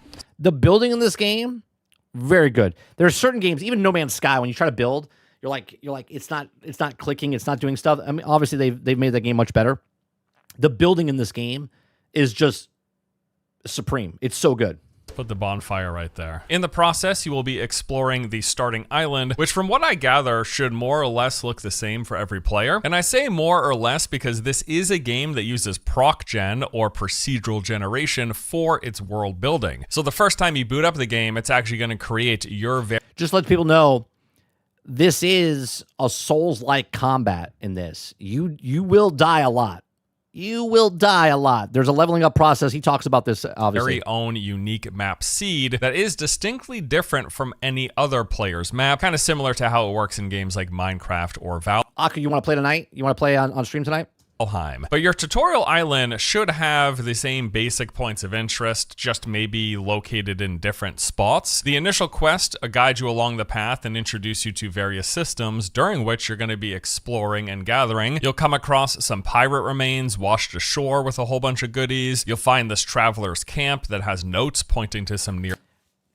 When I say Souls-like, Altern, the combat's not that brutal. It's brutal in the way that you're going to die a lot because your gear and power. So in the beginning, you're going to die. Now, obviously, if we play with a bunch of people, you might die less because there's more of us hitting the guy. ...by treasure, and find a couple of... I'm not sure if they scale, though. If there's more people on the server, that the bad guys scale, I don't know. ...ancient ruins full of wildlife or the undead with treasures all about as well. And there's an old copper mine for harvesting the copper and then making your first tier of upgrades. Now this process... Did you play, Altern, Lord of the Rings, Return to Moria? Or Moria? Did you play that? I'll be honest, the combat feels like that. It feels like that. This also has you setting up your first base. You'll build it from scratch with a fairly in-depth editor, letting you essentially construct whatever kind of seaside shanty you like. Yeah, you could kill the animals. You can kill the animals. Capturing, I don't know. In the demo, you couldn't capture. Maybe in the full game down the road you can. I'm not too sure there, Scott. Okay, let's build ourselves a little bungalow here. Start with the foundation. Yeah, that's fine, Aku. Just take some plant fiber. That's probably a good space to start, and then I can just move stuff. This building is really nicely done. It's simple too. It's not the building's very it's not too simple. much of a pain in the ass, you know? I can put this together pretty easily. The click and drag feature is really nice. Awesome. Look at this, dude. Look at this. Look at this. I like it. What a game, dude. We're still just in the survival crafting mode. Wait until we get into the sailing and the adventuring. They're really making a game here. You'll place a campfire for cooking food, a workbench for making the basic stuff, storage chest for holding your goodies, and eventually a kiln and furnace for turning the raw ores you found in the mine into usable ingots to make yourself some upgrades. Now, after some time, you're going to get access to your first small sailboat, which lets you venture off to explore other islands in the surrounding area. It's a fairly slow boat, but it gets the job done, and it's at this point you are tasked with searching for your missing crew and building your first... Looks like a game that people will still be playing in 2036. I don't know about that, but yeah. There's going to be a lot of people putting a ton of hours in this game. Now, obviously, I think it got wishlist. 1.5 million people wishlisted. I don't know if that's how many sales they have. It is at a discounted rate. Again, I'm not advertised by them or sponsored by them in any way, shape, or form. I just truly like the game. It's at $26 right now, I think, on Steam, or $27. Real big boat. This is the thing you're going to be... Which is going to be a discounted rate because it's early access, by the way. Taking on the seas with. Now you're going to find crew members being held captive by rival pirates. These are at various points of interest on the nearby islands. After eliminating the threats that surround them, you rescue them and add them to your crew. And then once you find the shipwrecked large boat, you are tasked with bringing supplies over to repair it. Doesn't take too long. I actually think I completed this within like 5 or 10 minutes. 5 or 10 minutes. It takes about 4 hours to get to the boat. Soon as all of that is done, you are now able to summon your boat anywhere you please. Oh, he's saying 5 minutes to just once you're at that mission. Yeah. At any point, launch the ship with the crew. There it is. This game is all that Skull and Bones was not. Yeah, I really am astonished that Skull and Bones turned into a ship combat only game when it could have been something like this. But honestly, whatever. We've got this game. All right, crew, you ready? Sail the seas, see what's up. All right, so we've got 4 speeds that we can go. Ship cargo, so we can hold stuff on our ship. I literally been playing the demo last couple weeks, just going back in the game and just sailing around, blowing up ships and collecting stuff. Why? Just because it was fun. Okay, camera view is F. Nice! That's what I wanted, baby. Look at that. Jump aboard, grab the helm, and then set off for adventure. And this is where the game's pirate exploration sense of adventure really starts to pick up. Everything prior to this point... No, Scott, no PvP. No PvP yet. I don't know if they're adding it. It's a single-player co-op game. So you can play with a group of friends, or you just play solo. It was pretty much an extended tutorial with a lot of the survival crafting game things, and this took like 5-ish hours in total. Yeah, now that okay, so it's 5 hours to get to the ship. you have your big boat, or a ketch as it's called, you are twice as fast as you were in the tiny sailboat, and you're really able to venture out further into the archipelago and begin your fun times of swashbuckling, right? Let's give this a go. Gonna sail down to Blackbeard, and I need to go southwest. Just kind of hitting the bottom of the seafloor a little bit here. Don't worry too much about it. Don't worry, Cap.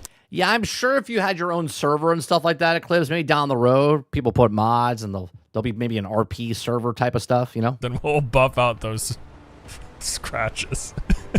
So the overall gameplay loop of the game, again, that's sort of the intro tutorial, but what you're going to be doing basically looks like this. So you start in that first biome, going through the initial process I just described. Once this is done, you're going to have several main and side story quests directing you to islands that are further out in all directions of this archipelago. From here, you're asked to do various things. You'll be asked to eliminate rival pirate factions, take out their gun and trade ships on the seas via naval combat. You'll find buried treasure, head to the mythical island of Tortuga to trade and make new friends, eliminate rival pirate leaders, so on and so on. You're just going out, exploring, gathering resources, doing all this stuff. You're island hopping. There's multiple ships that you can get as well. Checking out new points of interest, completing quests, finding better items, gear, weapons, and recipes. Yeah, it's true. If you guys want to play, Alter makes a good point. I think the demo is still able, so if you guys not sure you want to pay the $26 for the early access or not, you can play the demo. You'll then want to upgrade your stuff to deal more and take less damage. This will let you deal with the deadlier threats that you encounter the further out you get. You keep exploring, hopping from island to island, more exploration, more gathering resources that let you fuel crafting. And while all of this is happening, you are going to be gaining experience and leveling up, from which point you will put stats where you like and pick talents that are going to tailor to whatever your preferred playstyle is. You're also going to want to upgrade your ship to both make it more durable as well as deadly, pushing further to the outer edges of the initial biome, which is called the coastal jungle, encountering larger groups of enemy ships along the way and bigger islands with more points of interest and higher level enemies. And then once you are strong enough, you head to the coastal jungle's pinnacle boss. Defeating him then points you in the direction of the next biome, pushing further out into the archipelago, so on and so on. That's like the core loop, and all the while this is happening, yeah, you're picking up resources and you're crafting stuff, you're making more healing items, you're upgrading your gear, you're doing all of those things. I want to talk a bit more about the various specifics of the different aspects and features of the game. So first, let's go over the world itself and the points of interest. As we've made clear, you are playing on an island archipelago. This is separated into different biomes. So the first biome that you begin in is called the coastal jungle, and this is essentially the first tier. Beyond that, you've got tier 2, the foot. This is what I played in the demo. You don't get to go past this first part in the demo. Hills, tier 3, the cursed swamp, and the final 4th tier, Oh, did they stop a demo? which isn't yet in the game at the moment, is called the Ashlands. Well, then we retract that. The demo's no longer there. So if you're watching this after the fact and you heard I said there was a demo, there's no longer a demo. All around the Ultron. islands, as you explore in these different biomes, you're going to find aggressive wildlife, the factions of enemy pirates, zombies, puzzles to solve. There's a variety of resources to collect, of course. You got different kinds of trees, ores, and plants. As you probably assume, those different tiers are associated with different resources as well as higher difficulty enemies. In fact, each biome comes with its very own discovery log, with one slot for every specific resource or item that can be found in that region. Anything you can find and collect in these areas is in that discovery log, and when you first collect one of them, it's actually gonna Right. So if you're a person that wants to collect stuff or move on, you'll see what you have, and you see you still have to go find the thing, right? So maybe you don't want to go onto the cursed swamps until you find all the things that you have in the first section. Populate in your log, and from there you can highlight the item to get more information about what it's used for, as well as where it can be specifically found. So yeah, every island that you come across is going to have some combination of several types of points of interest, and the game has quite a few. You've got the Smuggler's Cache, this underground location with items and enemies inside. The Traveler Camps, where you will find some loot as well as a note to nearby treasure buried beneath a tree with a red cloth. There are the Jungle Caves full of enemies and loot. You got Fisherman's Hut with loot and clues to a quest location. Pirate remains that wash ashore. You've got those mining caves with the copper, the iron, and so on. There are the ancient ruins with a lot of loot topside. Sometimes these will even have a cellar with more stuff underneath. You've got the pirate camp. I think it will. Jesse. It definitely reminds me of like a Valheim.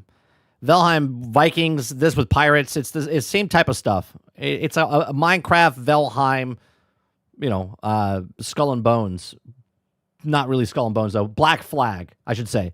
Black Flag meets Valheim meets Minecraft. With bigger areas with a bunch of enemy faction pirates. And then there are the faction-specific locations, like, for example, Blackbeard has these outpost ancient ruins, these camps near shipwrecks, as well as big pirate camps. And there are faction bases, both for the foes, but also for your friends. Like, you are initially aligned with the Rogue Buccaneers, and eventually you'll come across their base, and these bases also have their own unique fast travel locations on top of the ones with the bells that you can manually place down 8 of within the world. And all of those points of interest, those specific, like, unique designated points of interest, are just specific to the first biome of the 3 that are currently in the game. Every other biome has its own unique variety, variations, and ones that are just completely different from the POIs that you find in the first biome. The game's combat system, it's simple, but I'd say pretty satisfying. It's an action combat system. So you've got basic melee attacks and combos with light and heavy variants. In fact, the game lets you weave between light and heavy, which I think is a really nice and opens up more options. You can be in the middle of a light combo chain and then swap to heavy in the third, and then that will go specifically to the third version of the heavy combo. Again, I really like when games do that. There is blocking, dodging, and parrying, the last 2 of which will have perfect variants. You've got ranged combat. You begin with a one-handed pistol. Eventually, though, you'll grab things like two-handed muskets. Bullets in the demo were very rare,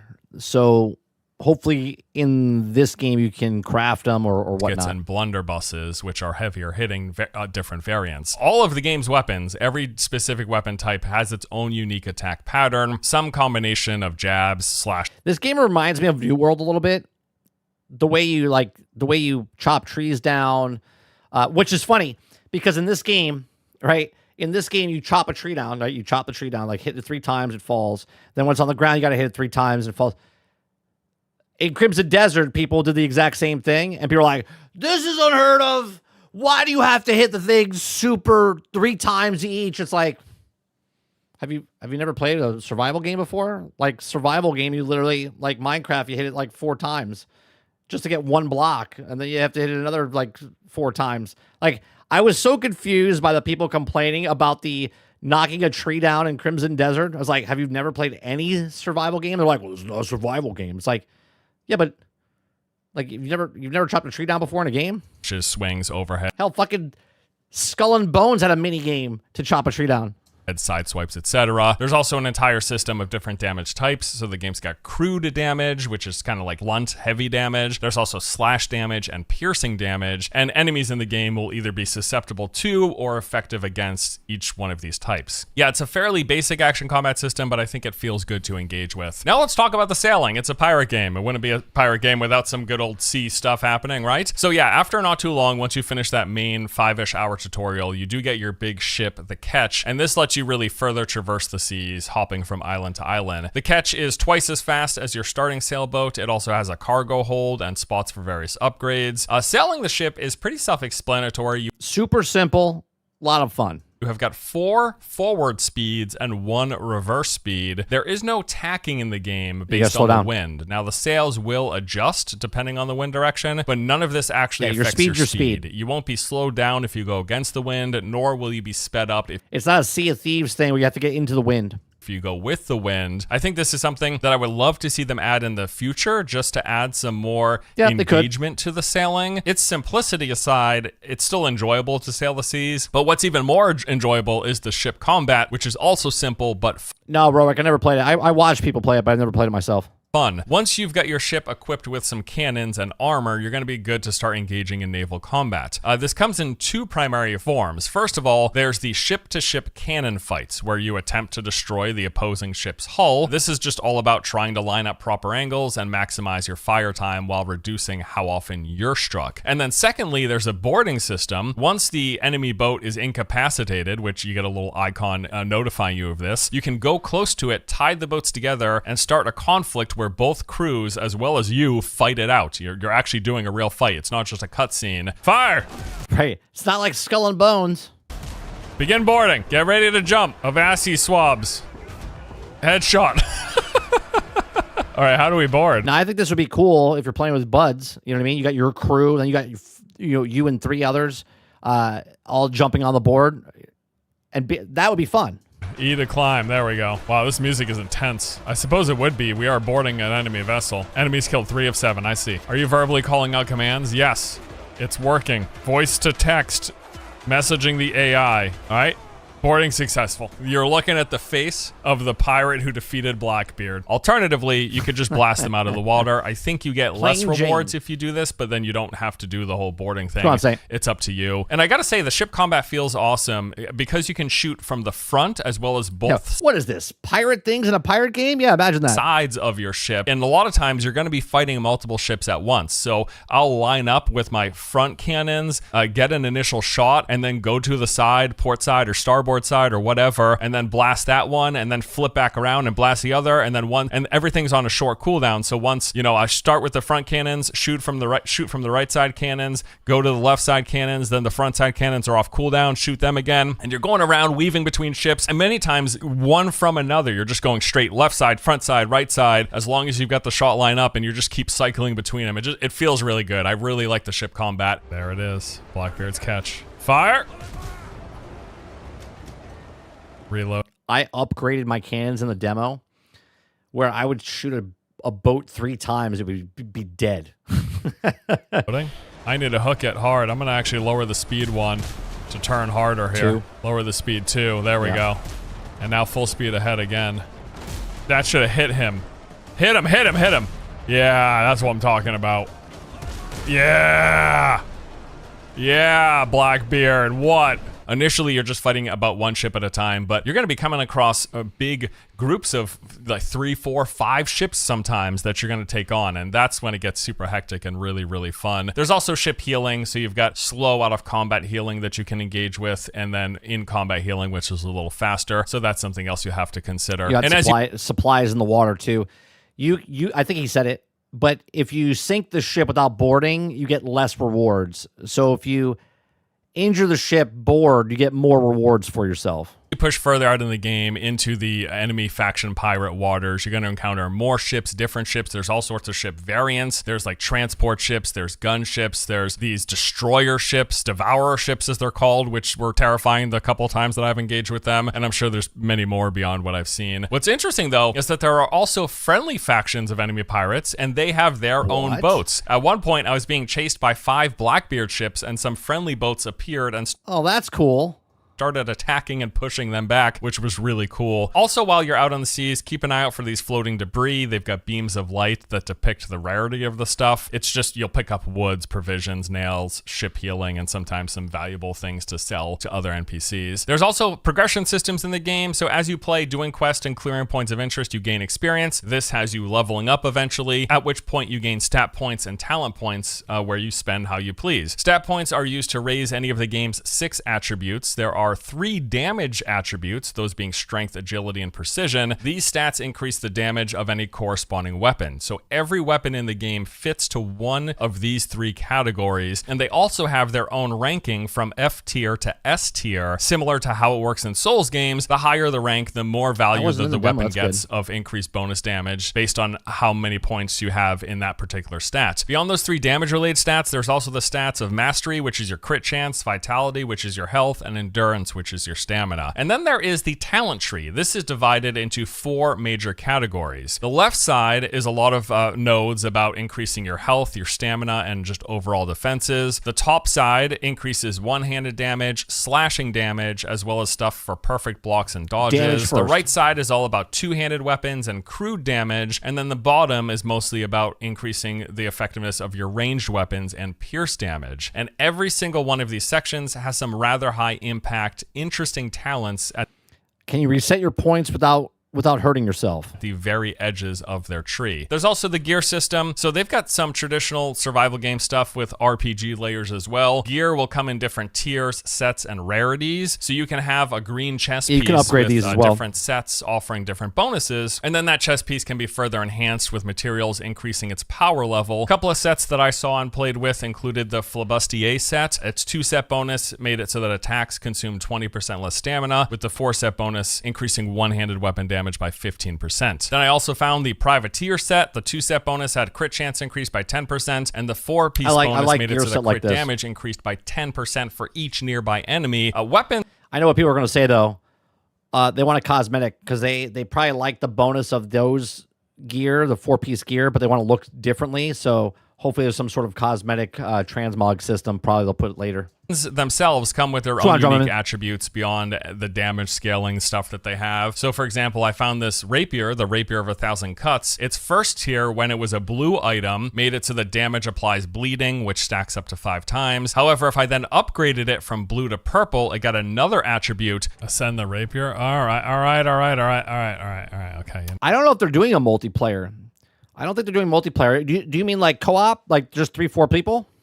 You know what? Ascended. Oh, it does spread bleed damage. When a target dies, all remaining bleeding attacks transfer to the nearest enemy. Holy moly. Excellent call. Excellent suggestion. 10 out of 10 suggestion. So any of the blue items that you find will have initially one specific special attribute. Upgraded to purple, they get a second one, and that stuff can be pretty cool. There's accessory slots as well. You get slots for a ring and a necklace. This comes with various stat increases or bonus crit, healing, etc. And again, you're going around, you're getting this gear, you're making yourself stronger, you're pumping up that gear, pushing out into the archipelagos, and doing all this stuff. The gameplay loop that I talked about. You're constantly engaging in the survival crafting stuff, picking up resources, crafting things, making things, consumables, items, improving your stuff. You're doing the quest, you're swashbuckling, you're exploring points of interest, you're fighting bosses, you're doing naval combat. It's survival game, pirate adventure game, smashed into one with some inspiration of Valheim in terms of how they do world generation and moving through different biomes. Yeah, man, I've really enjoyed what I've played thus far, and I'm super excited to see more of the game and where it goes from here. As a big fan of the survival genre, it's honestly just a fantastic time right now. There's already so many good survival games to enjoy, and now it looks like we're getting another one to add to the list. I'm a big fan of Windrose, I really am, and yeah, I'm excited to see where the game goes throughout the course of its early access. There's Force Gaming with the overview of Windrose. Yeah, it's funny to me that there's more. When I played the demo, there was more in this game, more flushed out, and like really running really well than games like Skull and Bones. Like it blows my mind that Skull and Bones is in development for 15 years, and they put the game out, minimal viable product. Make it better, what, a year and a half, 2 years later? And this game is an early access, and it has more features, right? More features than what that game did. This is more Black Flag than the Ubisoft game of Black Flag, which is just, it's insane. It's insane that the fact that it takes this long. And look, these, I don't know, I would love to interview these guys, right? To find out, why did you pick this? Why did you make this? They probably, I guarantee you'd be like, well, Ubisoft didn't make Black Flag, so we decided we're going to make it ourselves. That's basically probably how it went down. Like, oh, we're just fans of pirate games, and since nobody else was making a good pirate game, I love Sea of Thieves, but Sea of Thieves has changed a lot over the years. Let's see here. What else we got? American Truck Simulator is coming to console, but they don't tell you a date. Cool. Let's see what else is going on. on Twitter.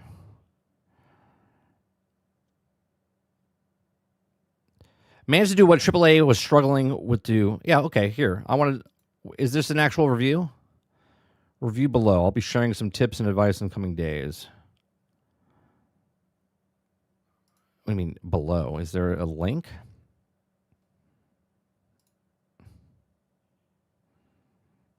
$85 out of 100.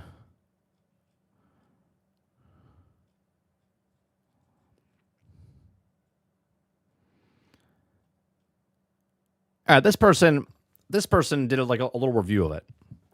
Right? It says, can you believe it's been over a decade since Assassin's Creed Black Flag? It's a shame that we have yet to see a AAA pirating game in what time, right? Quadruple A did take a shot with Skull and Bones, which is just a joke, by the way. A joke, Quadruple A. And while I enjoyed it, he says, I gave it 80 out of 100. It wasn't what people were expecting.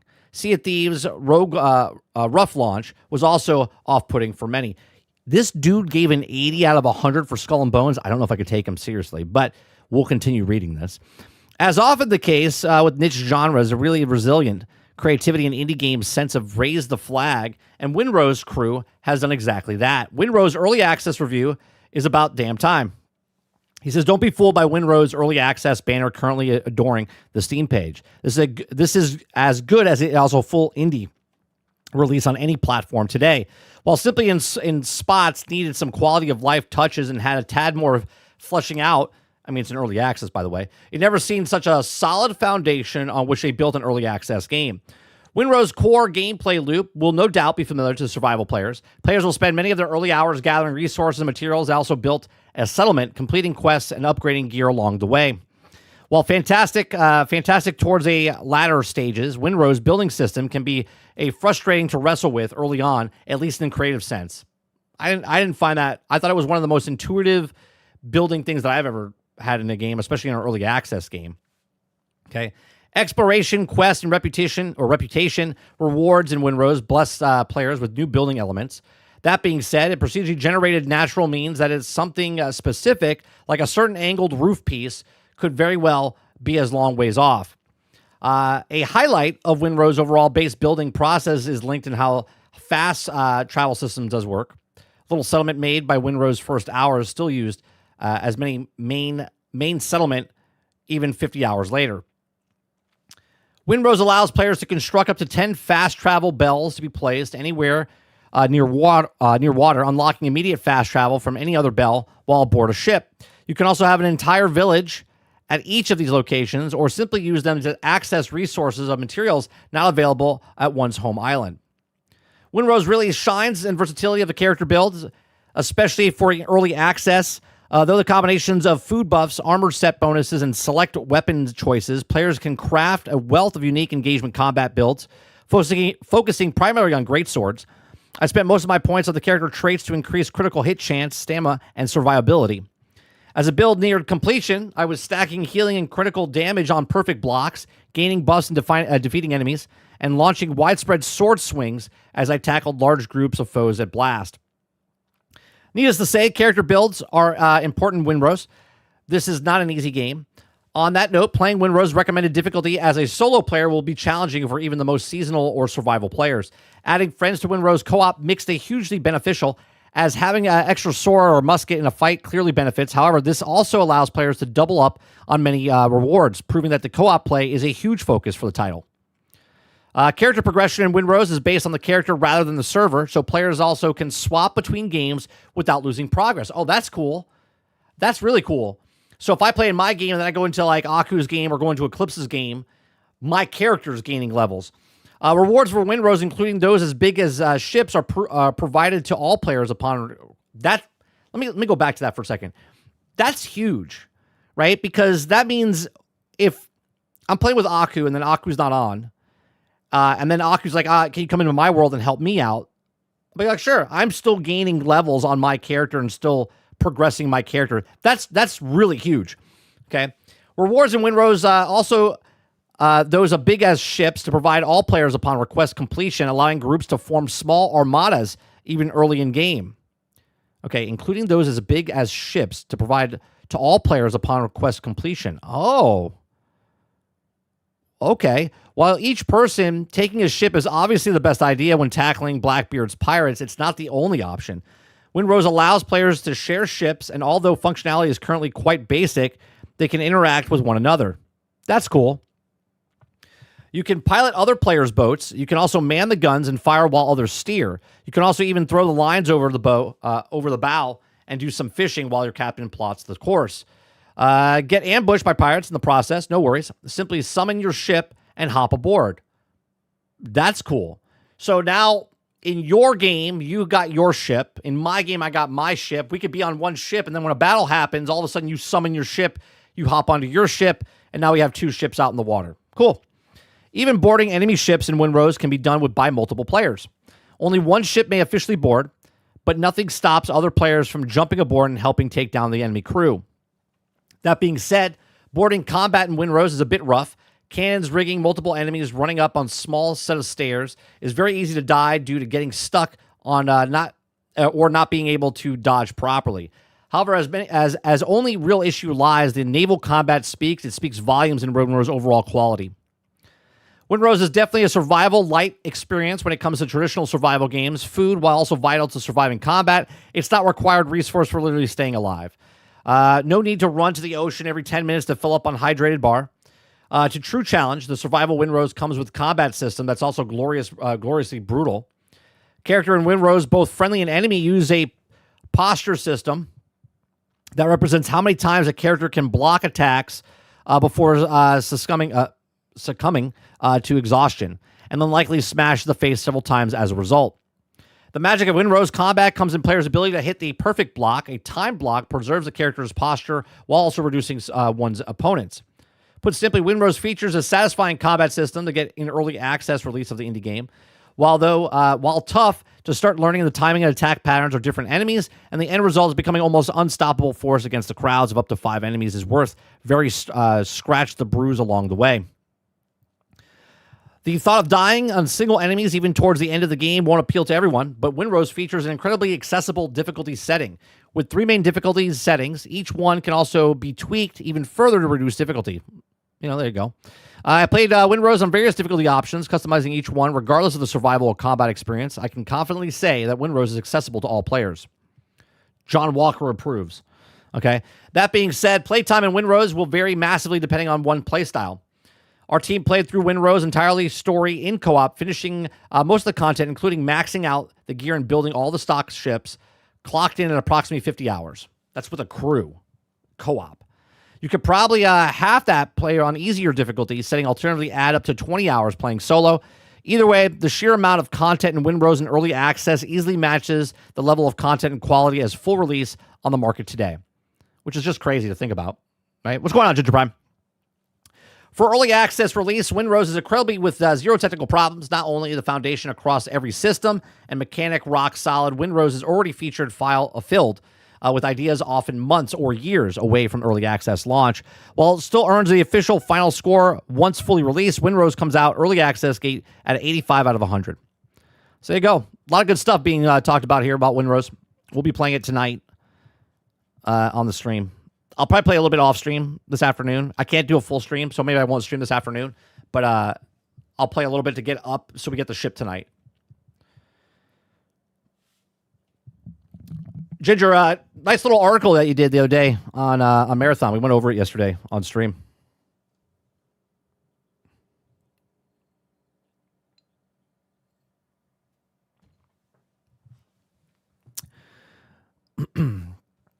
Let's see what else we've got going on over here.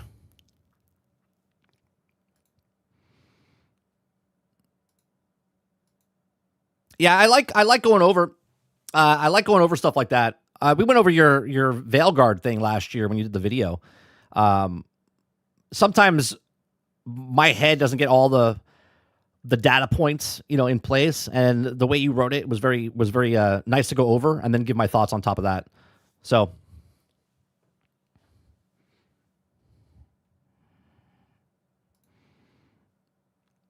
Because people get so touchy, right? They get so touchy when you talk about a game that they love. And all you're doing is talking about it by factual of like what it is. Like, hey, this is the layout of it. Do you know what I mean?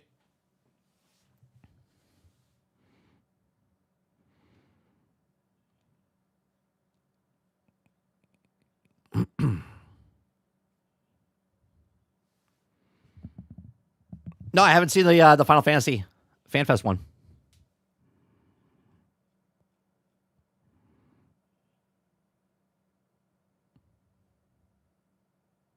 Oh, did that one blow up? I'll have to take a look at it. How do you like doing the article thing on? I'm never going to do it, but how do you like doing the article stuff on X? I didn't even know it was a feature. I didn't even know it was a feature. Oh, did you guys see this? Right? Did you guys see this? So I think it was what's today? Is it Tuesday or when? Today's Tuesday, right? Yesterday I brought up that Starfield, was it yesterday or Sunday on Discord? I brought up that Starfield has hit number 6 overall as the top selling game on PlayStation, right? Since that time, obviously article after article, streamer, everyone's talking about how the game's crashing. We even talked about it yesterday. Sales have gone up. Sales have gone up. It went from number 6 to number 5 on the PlayStation Store. Chat, explain to me, right, how a game that's broke, buggy, unfinished, people are writing stories about it saying, get a refund, right? The game's broke. It's crashing every hour on the hour, every 10 minutes it's crashing, and people go out and buy the game more. They're like, hey, look, it's crashing. I'm going to pick it up. They did the exact same thing with Cyberpunk 2077. Now, I'm not saying Starfield's going to be the Cyberpunk 2077, but what I am saying is Cyberpunk was broke when it came out, and 5 million more people bought Cyberpunk after they heard it was broke. It makes no sense. It makes no sense.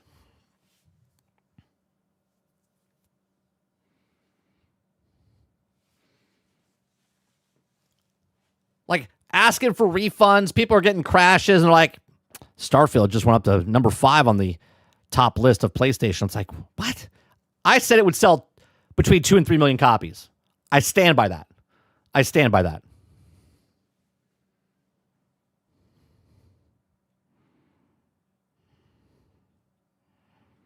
It makes no sense to me, though.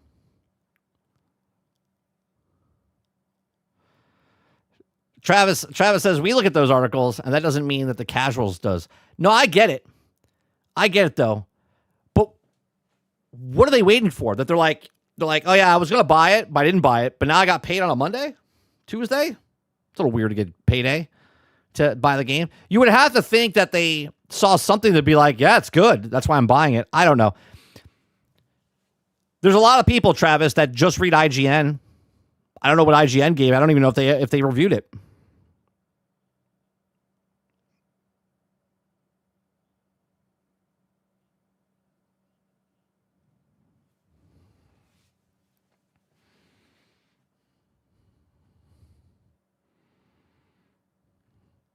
Windrose, this is about 43 minutes ago. As of right now, it's got 47,000. Let's see.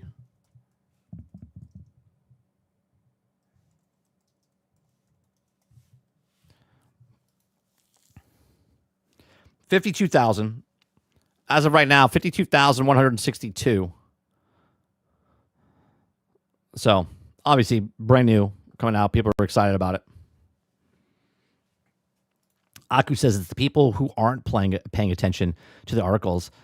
It's the people buying COD every year. It's true, right? They don't even care. Did you see that the Agefield High Rock, the school official trailer yet? No, I did not. Should I watch that? What is it?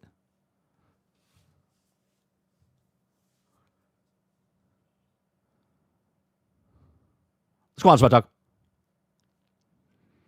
You still playing Crimson Desert? Shh. Don't say it too loud.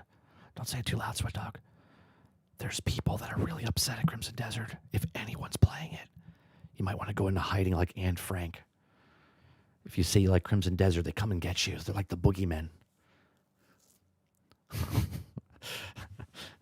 It's like, how dare you? How dare you like it? You got we have to hide.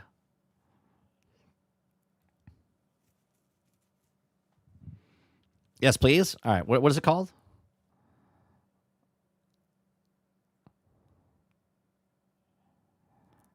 Age-filled. All right, hold on.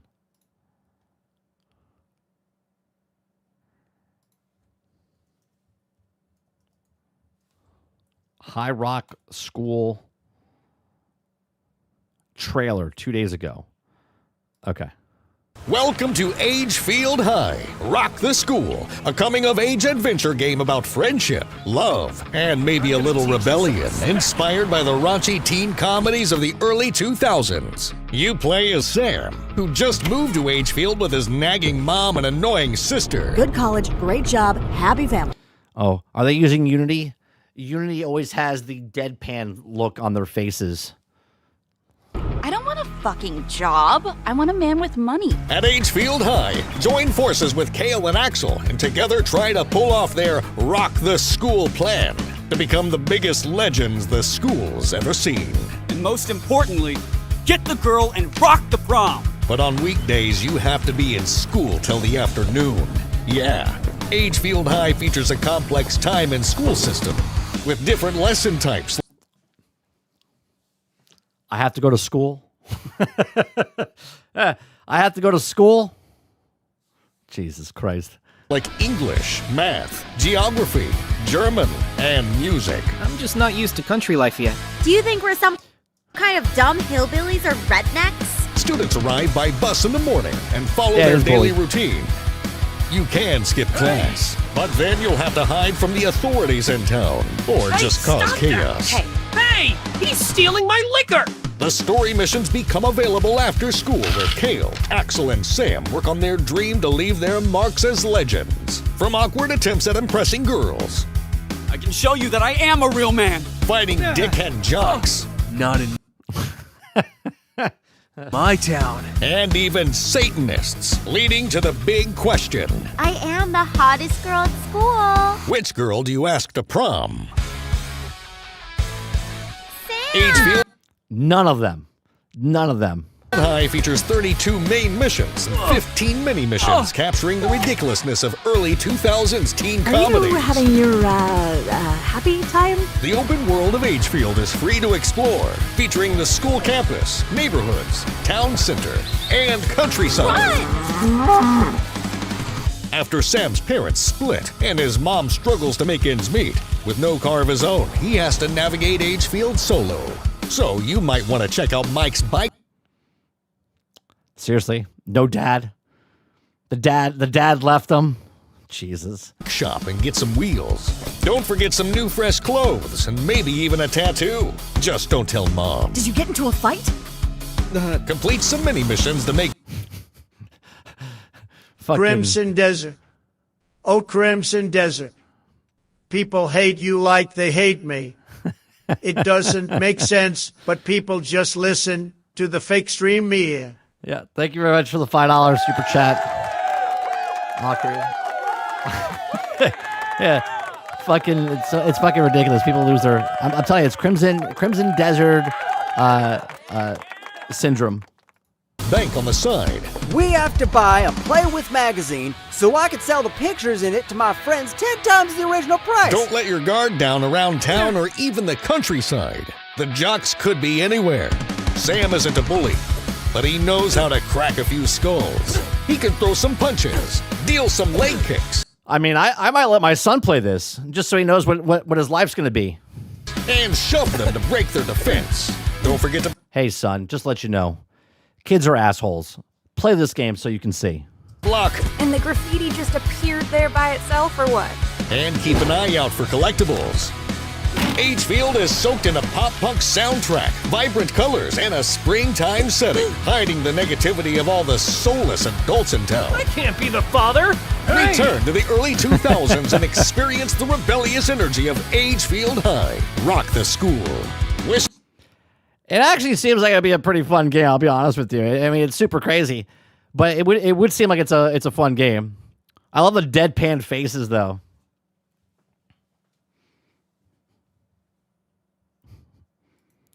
Interesting.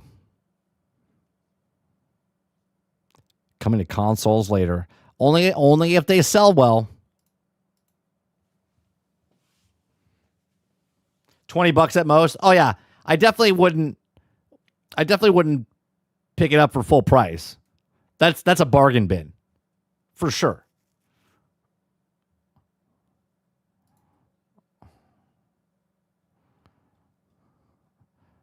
Make it on PC first. Sell well, then bring it to console.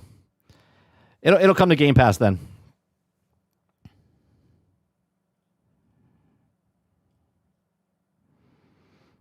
Mouse PI for higher reviews. 9.5, 9.5, 9, 9, 9, 9, 9, 9, 9, 9, 9, 8, 8, 8, 8. Uh-oh, IGN hasn't given their score yet. It's a 7. We all know it's a 7. It's going to be a 7. I said so many 9s there, it sounds like I'm German.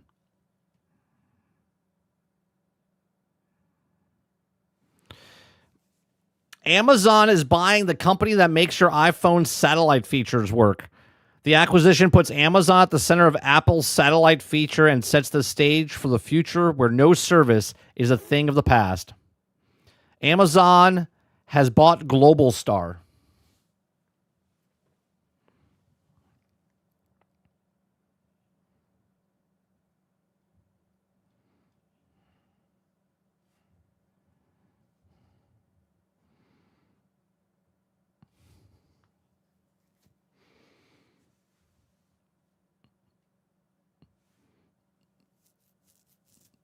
Mouse PI looks cool, but I gotta wait till July. Sadly, I'm not gonna get it anytime soon. I got plenty of games that on my plate. I don't feel like dipping in. Yeah, Bully grew up. Yeah, Zelda's done being filmed. The Zelda movie, live action, done being filmed, and Jason Momoa is going to star inside of Helldivers film.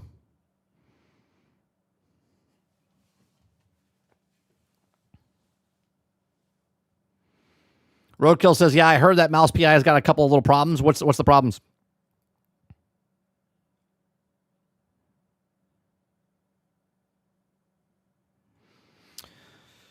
PS5 retail sales in Japan hit a crisis level low after price hike. Big drop for standard PlayStation 5 and PlayStation 5 Pro with new price increase. What we got here? I guess we'll talk about that tomorrow.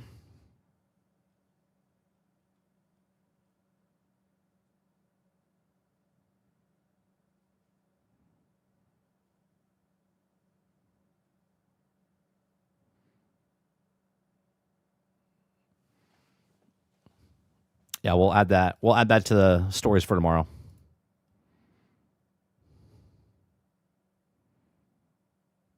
Did we talk about Pragmatica? We didn't. We did not.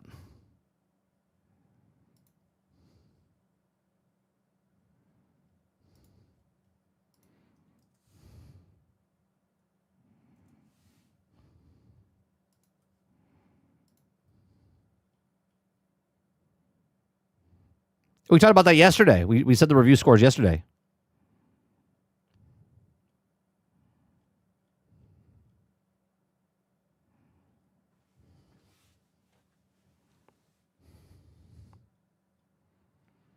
What else we got going on?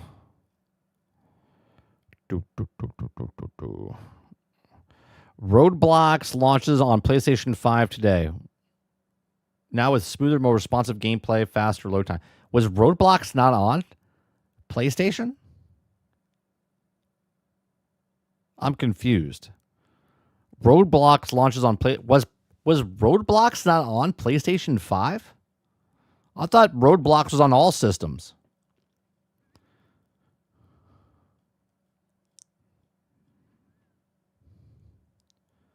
Oh, is the PS4 version? So now they have a PlayStation 5 version? What does it say? So I could have sworn people were playing on it.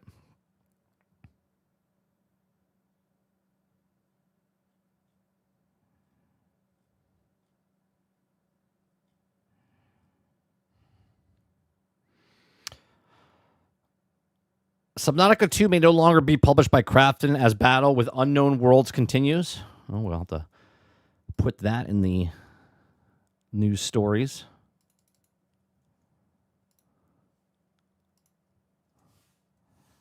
There's never a dull day. There's never a dull day of news.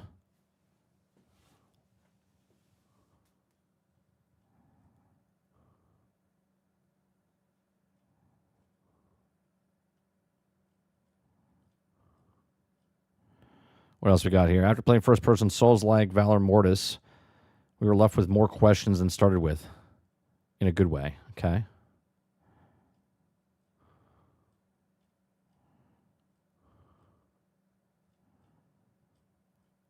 All right, I think that's nothing really else going on. Lots of mouse PI.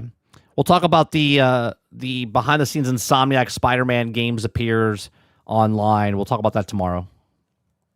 Not really much to talk about, but we'll bring it up tomorrow.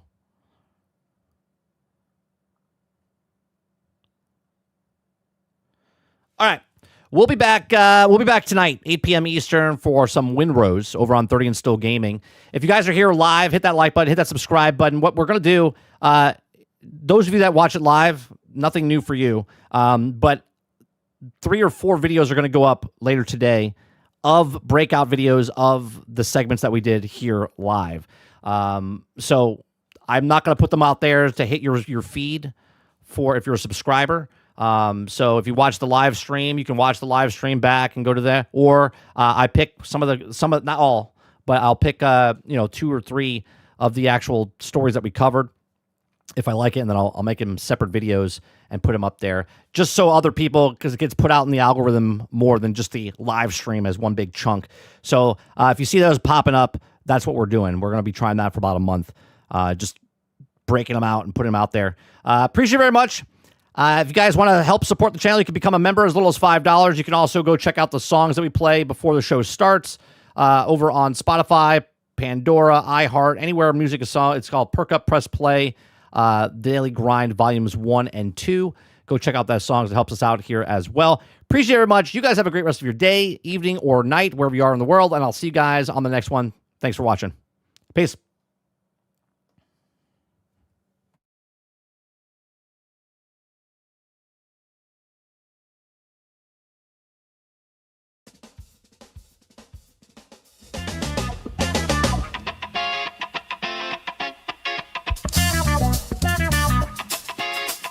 Boom, boom, boom, boom. Yeah. Everybody pick a platform, baby.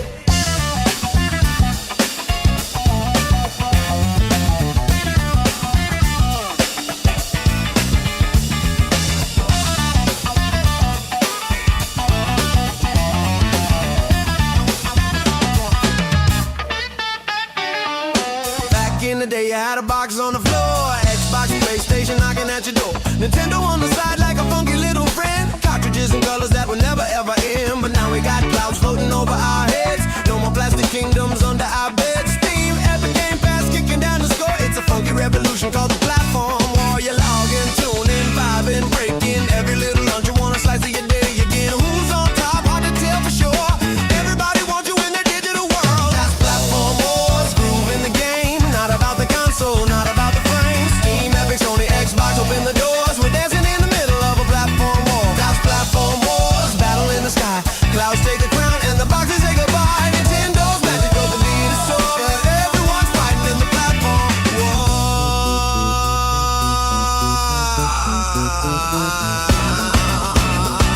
Yeah. You want deals? Steam will drop them on your head. Epic's throwing freebies like they're trying to make a bid. Game Pass flexing with the biggest buffet. PlayStation saying nah, exclusives all day. Everybody hustling the big online, trying to lock your body, mind, wallet and time. Hardware used to matter, yeah, but not anymore, cause the funk's getting funky in the platform war. Hit that login, join that line. All these ecosystems wanna make you sign. They want your playtime, they want your score, they want your soul in the platform war. Platform wars, moving the beat.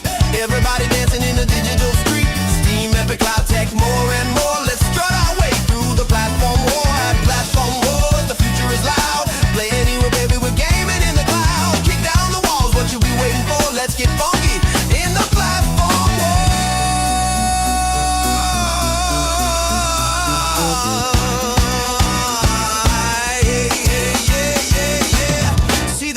old kings on their plastic thrones.